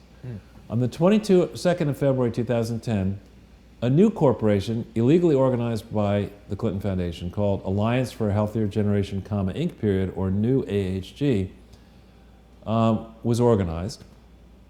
And if you hit this thing, which is not an advertisement for this particular law firm, it's a good law firm, Deckert. This is a lengthy memo written in June of 2011, so just around the time that they were putting this new AHG together, explaining just how dangerous it is to form joint ventures. You can't, if you're authorized for one purpose, which is to hold the presidential records of Bill Clinton's presidency and do a research facility in Little Rock, you can't then say, I know what I'll do. I'll just create a new charity over here, and I'll control it or heavily influence it, and we'll just, market good food products around the world to, in theory, reduce the risk of strokes in young children. But will, in practice, give a good, Alliance for a Healthier Generation seal of approval on a business development idea for this drink or this food or whatever. That is not charity. The Clinton Foundation was never authorized for this activity, but by this artifice, this ruse of creating a new company and then putting in a new application, they thought they were being super clever. And of course, Lois Lerner is sitting on top of the whole heap at this point, and they know that anything they want to do, that will get done, and they also know that they aren't going to be prosecuted because that's how things rolled under the Obama administration for the Clintons. This takes the doubters who want to say, oh, Charles, you don't know what you're talking about. Read this 40-odd page memo, think about it, and I think you'll see that this was a transparent ruse to help the Robert Wood Johnson Foundation, which was a very large donor to the Alliance for a Healthier Generation when it didn't legally exist, to paper that up so that they wouldn't have a problem. That was their approach. What we'll do, rather than admit we committed fraud, we will, create this entity and make it look as if we didn't commit fraud, and nobody will attack us. Why is it called pro bono? For free, that means. No, I know, but why is it called that? Well, it's just supposed to be the pro bono part of Deckert, which is a for-profit law firm, probably did this thing for free. Got it. I don't trust pro bono. I've never trusted Sony Bono. And then he crashed into a tree. He wasn't wearing a helmet. Is that true? I don't think so. So that's a big problem. Then they cause this new HG to file yet another, people in the group now know, Form 1023 is a federal application for tax exemption. They file yet another false and materially misleading one on July 26, 2010. We're going to take you through that in a second. And begin in the same time frame, encouraged by John McCain, who was pissed off that the McCain-Feingold thing was overturned, they start targeting the IRS and the Justice Department and the Obama administration, with the McCain's knowledge apparently, the staff's knowledge, start targeting conservative Tea Party groups just as they're slipping. This thing goes from bad application filled with errors to an approval by November 5th, whereas the Tea Party people, some of them who filed applications in this time frame, are still struggling to understand what actually did happen to them.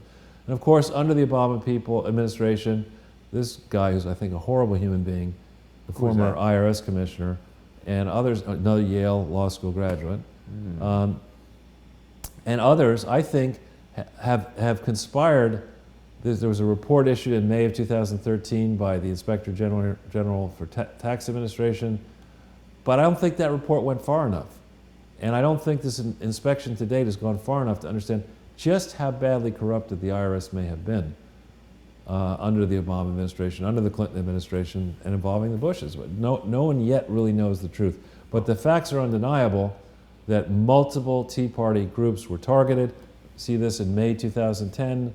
They began developing a spreadsheet that would become known as the Be on the Lookout, targeting emerging issues. This is just exactly when she's submitting this application, Virginia Ehrlich, for the new AHG. They're going after the conservatives and they're saying, fraud, we love you. Tea Party, forget about it. You're not going to get your application. And this double standard here cannot let stand. President Trump cannot let this stand. You've got to punish the Clintons and the Obamas and the people involved with this for letting these fraudulent charities get approved, and also at the same time for targeting conservatives. We have got to have confidence that this doesn't happen anymore in our country. You know, Charles, the mainstream media has been extremely effective in villainizing the Tea Party, because before I got engaged in all this stuff, I just sort of heard about it peripherally on the news and figured, oh, I guess that's bad. The Tea Party has been so nice to me. I mean, everybody in there who's invited me to speak in New Jersey and everything, fine people, I have to say, very nice, kind. Yeah. Yeah, it's classic slanted reporting. I mean, I've had experience. I've spoken at several Tea Party rallies just because I happened to be there, and somebody said, "Would you mind saying a few words about X, Y, Z?" And so I did, a couple of times. And yeah, you know, the rallies I've been to and heard about, people, you know, polite. They embrace competitive information, and people who want to criticize, and they veterans and all kinds of stuff. But even people who want to come and give people a hard time, they let. Please tell us why you don't like what we're doing. Right. Well, that's not what we're doing. We're doing something different. And I'm not a member of any party.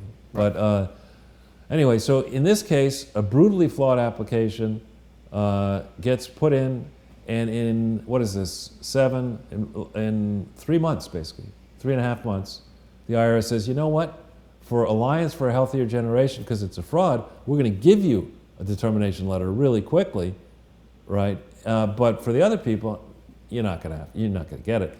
And here, wow, it's explicitly stated in this determination letter that you have to.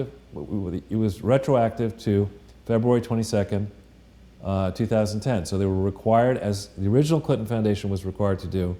Their tax exemption was all the way back to October 23rd, 1997. That's why they had to file a tax return October 23rd, 1997, December 31st, 1997, if they had activities, which they did. And they've never filed that tax return. These guys have never filed a tax return for that short period. And then the fifth red flag here for this, and I know, look, I've got a lot of sympathy for small firms. I've worked at small firms. This is a moment in time where notorious BKD is intimately involved, you know, in theory, auditing the Clinton Foundation. In 2010, they're doing the work for 2009, 2011 for 2010. And so they're selected to get involved in theory with the Clinton Global Initiative. The biggest piece was this Clinton Health Access Initiative. They do that work. But for some strange reason, they say, you know what? At BKD, maybe we just don't like going out to Oregon, but we're going to select a firm that's going to, you know, do all this work and provide a, quote, audit for Alliance for a Healthier Generation. And they picked this very small firm, Gary McGee and Company. Yeah, because the guy's busy with the stuffed animal, I guess, or the mascot. And, you know, I'm sure in real life Gary McGee's a nice person and all that, but his record, when you Google Gary McGee and fraud, there's some problems. In these small firms, you get taken in. His firm got taken in by this grandmother type in around 2003 or 4. Yee McGee? No, that's his wife. Yee Lee Lowe McGee, now known just simply as Yee McGee. That's fantastic. But no, Gary, you know, and my mother went to Yale Music School, so I got no problem with people who love music. This guy went to Juilliard. It's very tough to get, but you don't think I need an accountant. We get the guy from Juilliard. Get the guy from Juilliard who's in Portland to do this thing involving Princeton, New Jersey, and I don't know. Well, so, yeah. and this poor Gary McGee, when you Google him as fraud, there was this grandmotherly type who, you know, walks into, the short version is that walks into a charity and says, you know what, I don't need a salary, I'll be your bookkeeper. And, oh, that's good, right? Can I have the passwords to all your accounts? This grandmotherly type person just then looted this charity of a lot of money, and unfortunately Gary McGee didn't catch that. So perhaps that is one reason that people said, yeah, we got the perfect person to audit this Alliance for a Healthier Generation. We'll pick a firm that can't catch fraud, because that's our game with this. It's fraud. So on this one, unlike if you go onto the main Clinton Foundation website, if we hit that thing there, and we look at the tax-exempt materials that are there, we see that, go down the page a little bit, we see that they decided that they're going to show you, further down, they show you the tax-exempt status materials. They show them for the Clinton Foundation. Not all of them, of course. They don't show you the bylaws that are wrong. They don't show you crucial agreements that should have been disclosed, like the lease with Little Rock, or, you know, the joint venture, the agreement with the University of Arkansas over the Clinton Public School or It's School of Public. sort of like selected excerpts. Right, from exactly. Materially misleading. Selected A's from my report card. As read by Charles Ortel. Right. What did I get in economics? A. What about my other 35 credits? Next subject. Yeah. You know, so in the Clinton Global Initiative, they talk about that one, but there's no materials on chai here, either their tax exempt filing, and of course, not even at the Clinton Health Access Initiative were there readily those materials. We'll show you how to get them in a second. But there's certainly nothing for the Alliance for a Healthier Generation, which is a big piece in 2010 of the action. Because in 2010, remember, they spun out the Clinton Global Initiative, they spun out chai. Now what are you left with? You're left with the Clinton Bush Haiti Fund, you know, $37.2 million to that thing, to a post office box in Baltimore that doesn't exist.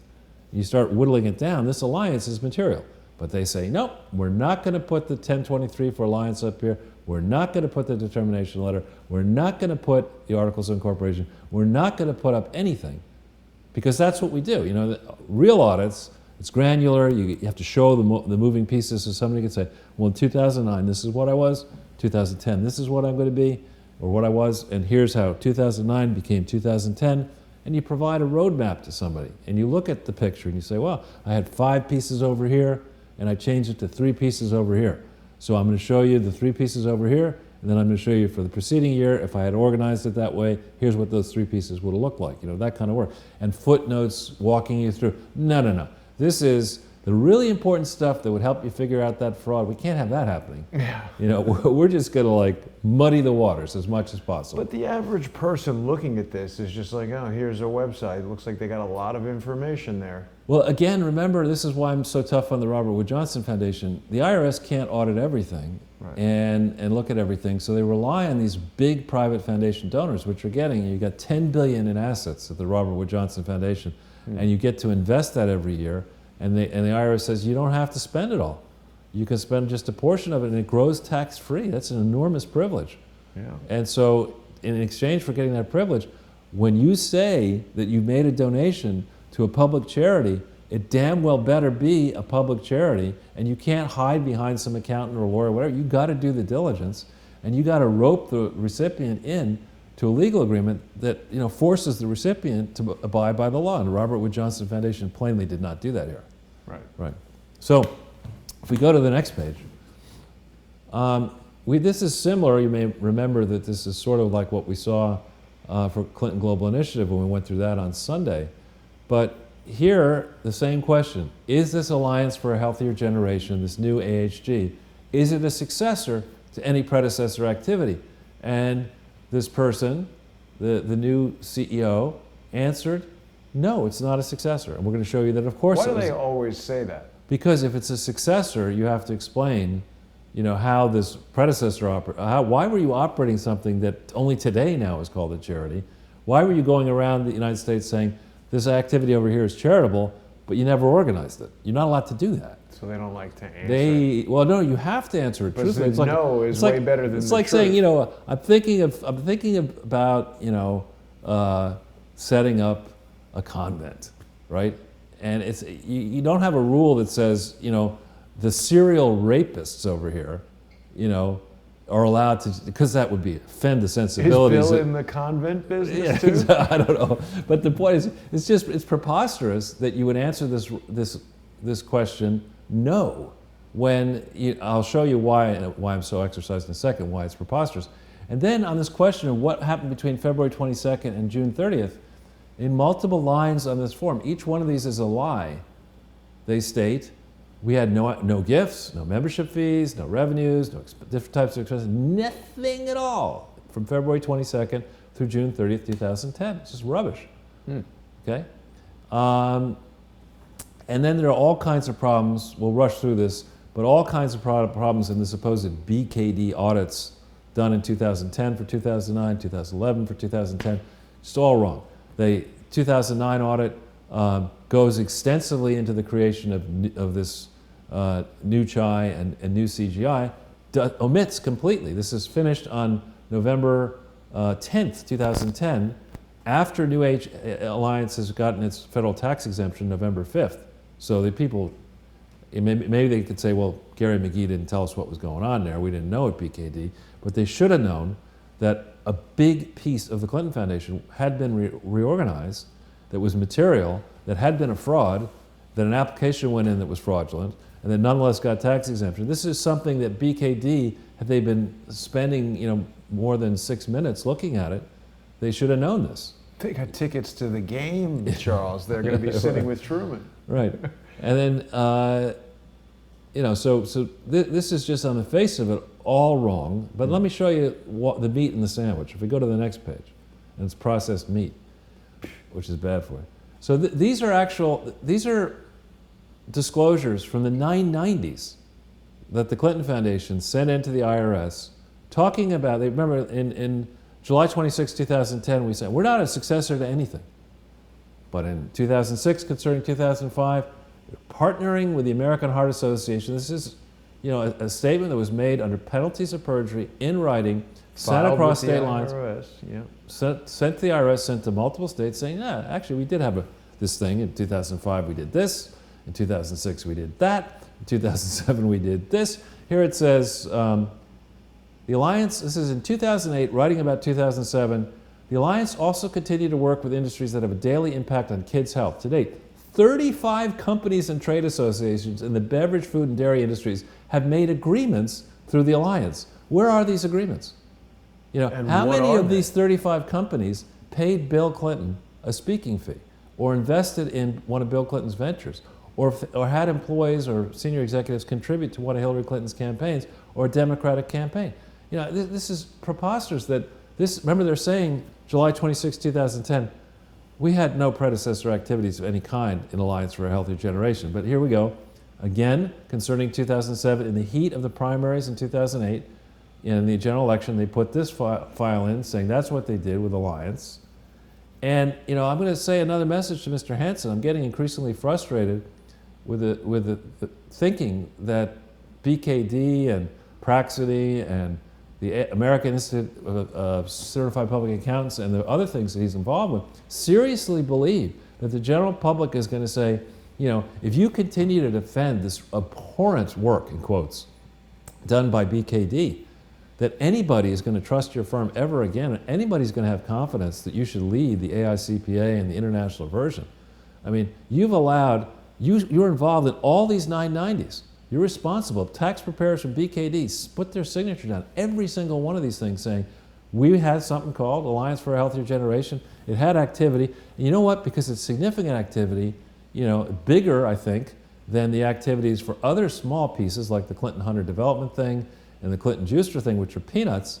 This thing's bigger than that. But you know what? We're going to show information about the peanuts, and we're not going to put any information out there for people to look at concerning this massive fraud, because that would be too dangerous.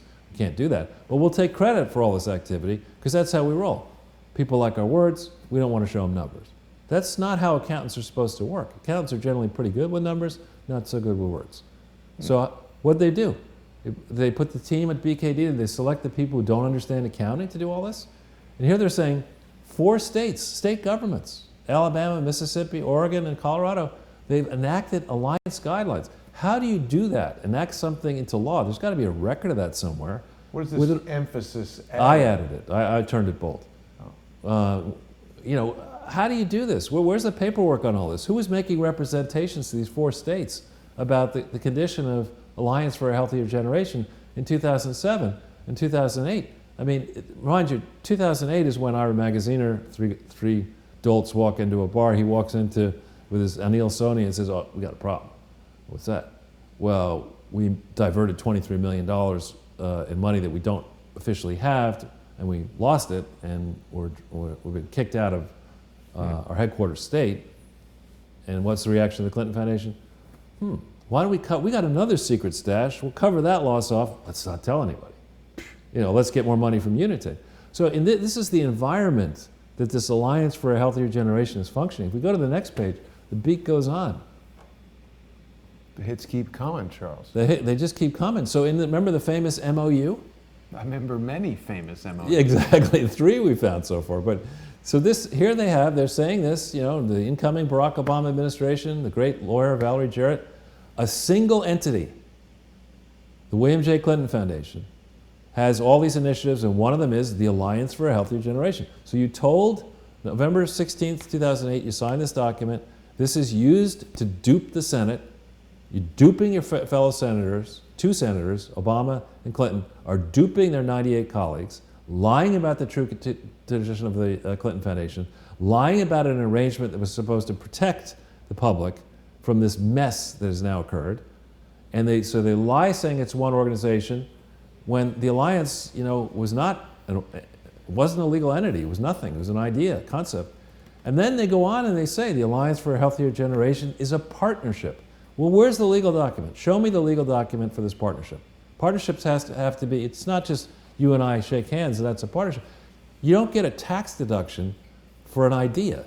You get a tax deduction, in charity, you get a tax deduction, the tax exemption can only go to an organization which specifically cannot be a partnership.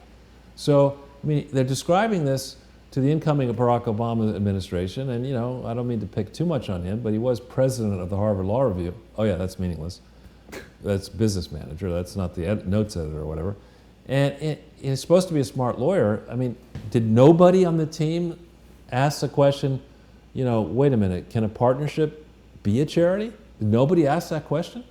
So they duped the Senate, they duped the public, this MOU goes into effect, and of course, then they don't have an inspector general, then nobody even looks at this whole mess while Obama's president. And then again, in 2009, concerning 2008, if we go on the page through here, they're saying yet again, the alliance was formed in 2050 through a partnership. This is 2 on a 990. This is, it's got to be right. So they're lying again here, and then they lie again in 2010, right? And how in the hell, if you're sitting there, you're not going to win, BKD, on this. You're just not going to win. This is called lying still, not necessarily lying again. They just haven't stopped. Yeah, just put the meter on lie over here. That's how we roll. So, okay, now, how big a problem is this? Is this like one innocent mistake? This Robert Wood Johnson Foundation, $10 billion, big campus in Princeton, umpty-ump people making lots of money. I did call them. I called the chief financial officer and left them a message saying, you got it, Robert Wood Johnson, I meant, yeah. So if you go to the next page. What did they say when you called them? I check all the packages that arrive, but, all right, these are just the 13 grants that are found in the paperwork of what are called PF forms. $16.3 million was donated, and they have a number assigned to these things. But what we need to see, and what the IRS needs to chase down, the Department of Justice, is for every single one of these grants, what paperwork was in place? Who did the diligence on this? Where was the money actually sent? Was it sent to the American Heart Association? Was it sent to the Alliance?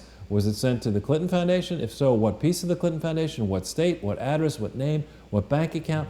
All of this needs to be teased out. This is 13 examples, I would state, of taxable expenditures. One is a problem. This is 13 during this period when there was no Alliance for a Healthier Generation, according to the filing July 26, 2010. 13 examples. So I look at that and I call, sorry for this, bullshit. This is just bullshit. Look at this. There's got to be exhaustive records in this period. Who approved this? Why did they approve this? What after-action reports went on this? How come nobody noticed that there was, in fact, no legal entity? And who at the American Heart Association put up with this? Did the money go to the American Heart Association and then to the Clinton Foundation? Did it go to the Clinton Foundation, then to the American Heart Association? There's a route for all this. Doesn't it seem strange that all of the sponsors or all of the major listed sponsors for the American Heart Association are pharmaceutical companies, and they're promoting stuff like canola oil, yeah, I know, which clogs your arteries I know, and body can't process properly. So it's like, feed that to the kids, and then when they're adults, they can come buy our pharmaceutical products. That's a beautiful thing. And so this is prior to the creation of this new AHG. Now we go to the next page, and the beat gets far worse. $40.4 million to this new AHG, a total of 27 different grants, okay? In 2010, you gave it $6.6 million. So there's no paperwork for the first 6 months of the year, but you gave them $6.6 million. That's so absurd. Somebody wouldn't give you $1,000 without a receipt and an invoice and emails about it. Right. And then, later on, and this is, I think, just a typographical thing that, they give so much money away. In the description, it's supposed to be in English and it's supposed to make sense, and they just don't bother to fill the end of it out. What do you mean? Developing and implementing a sustainability. Oh. That's worth $360,000. Programming stuff. It's. I think this is just a processing error, but really, the trustees of the Robert Wood Johnson Foundation, this is the largest independent foundation devoted to, in theory, serving the health industry, not-profit health sector in the United States, I believe, and it's $10 billion. It's based in Princeton, New Jersey. There's smart people there. There's Bill Frist at one point was on the board of it. They have the money. I mean, they have more than enough money to employ lawyers and accountants and figure this crap out. And they've got a lot of explaining to do, and we will be doggedly hunting them. I've contacted their accountants. I've contacted them. I'm going to contact the New Jersey authorities. We're going to go take this really far down the line because you can't do this kind of stuff. My suspicion is this is a trivial amount of money all in, $56.7 million in a pocket that is already sitting there. It's not going to cost a company anything. It's in this foundation, and by spreading this money on the water, they're possibly earning the favor of a very powerful political family, the Clintons, or that was going to be powerful. And maybe they're buying off the dogs here, as it were, by letting this money go to this alliance. It sounds good, but in practice, it's rubbish. Wow. So this is, if this were alone, if this were just one charity at $56.7 million of taxable expenditures, Corinne Brown is in prison for, 4+ years more, for $800,000. We should go visit her. Well, maybe, yeah. Don't take her any of this food. Project for a Healthier Prison Alliance. Is that the last page? That is. Oh.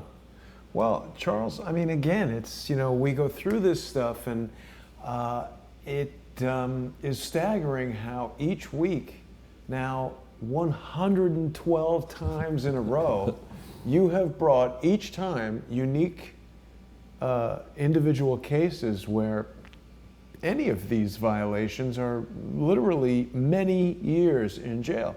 In the Huskow. In the Huskow. Yeah. Well, Charles, is there anything else you wanted to cover before we wrap it up? No, I just thank you, Jason, for giving me this opportunity with you to try to explain to our viewers what's going on. I would say that we are looking at a bad break for the Clintons on November 15th, 2018.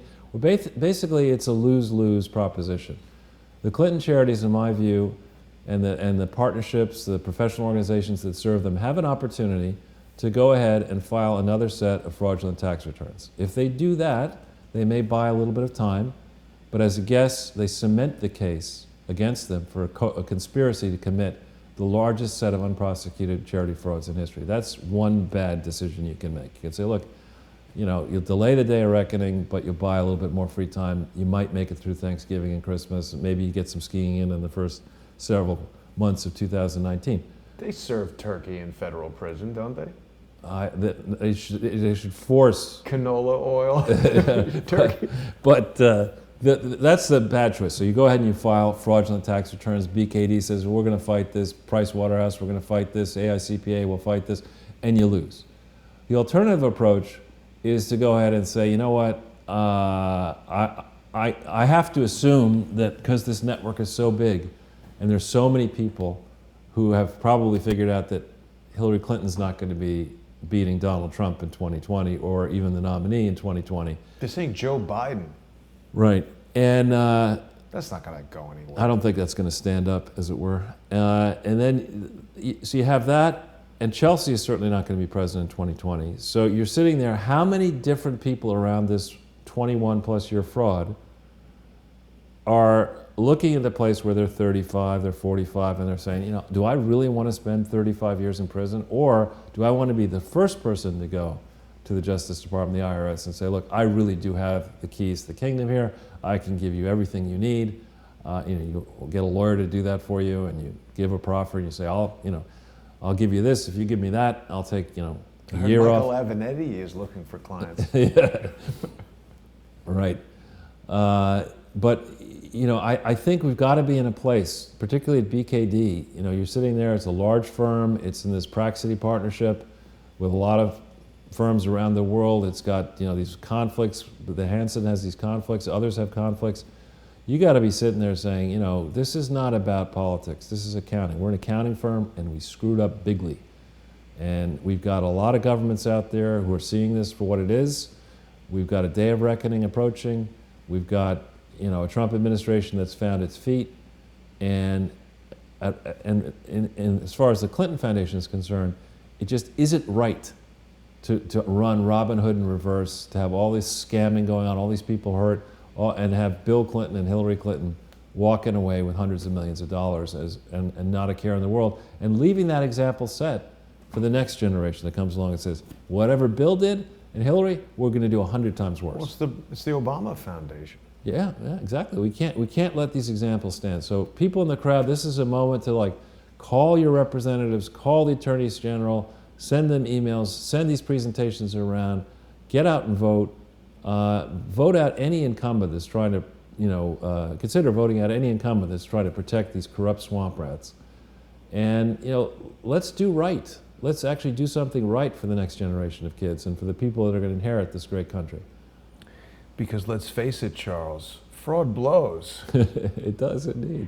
Well, thank you for another great episode, Charles, and thanks everybody for watching. I want to remind everyone that Crowdsource the Truth is community sponsored, so people who enjoy this program and the other shows that we do should consider going on to patreon.com/crowdsourcethetruth and becoming a sponsor. You're going to enjoy some exclusive content there, and there's new shows coming on all the time, some exciting things happening later in the week. Of course, we had the YouTube outage yesterday, so it's important for just $1 a month, as little as $1 a month. People can have a backup to YouTube, so you're not going to miss an episode should YouTube, drop out like it did. It's very unusual, that YouTube failure. But thanks for watching, everybody. See you tomorrow.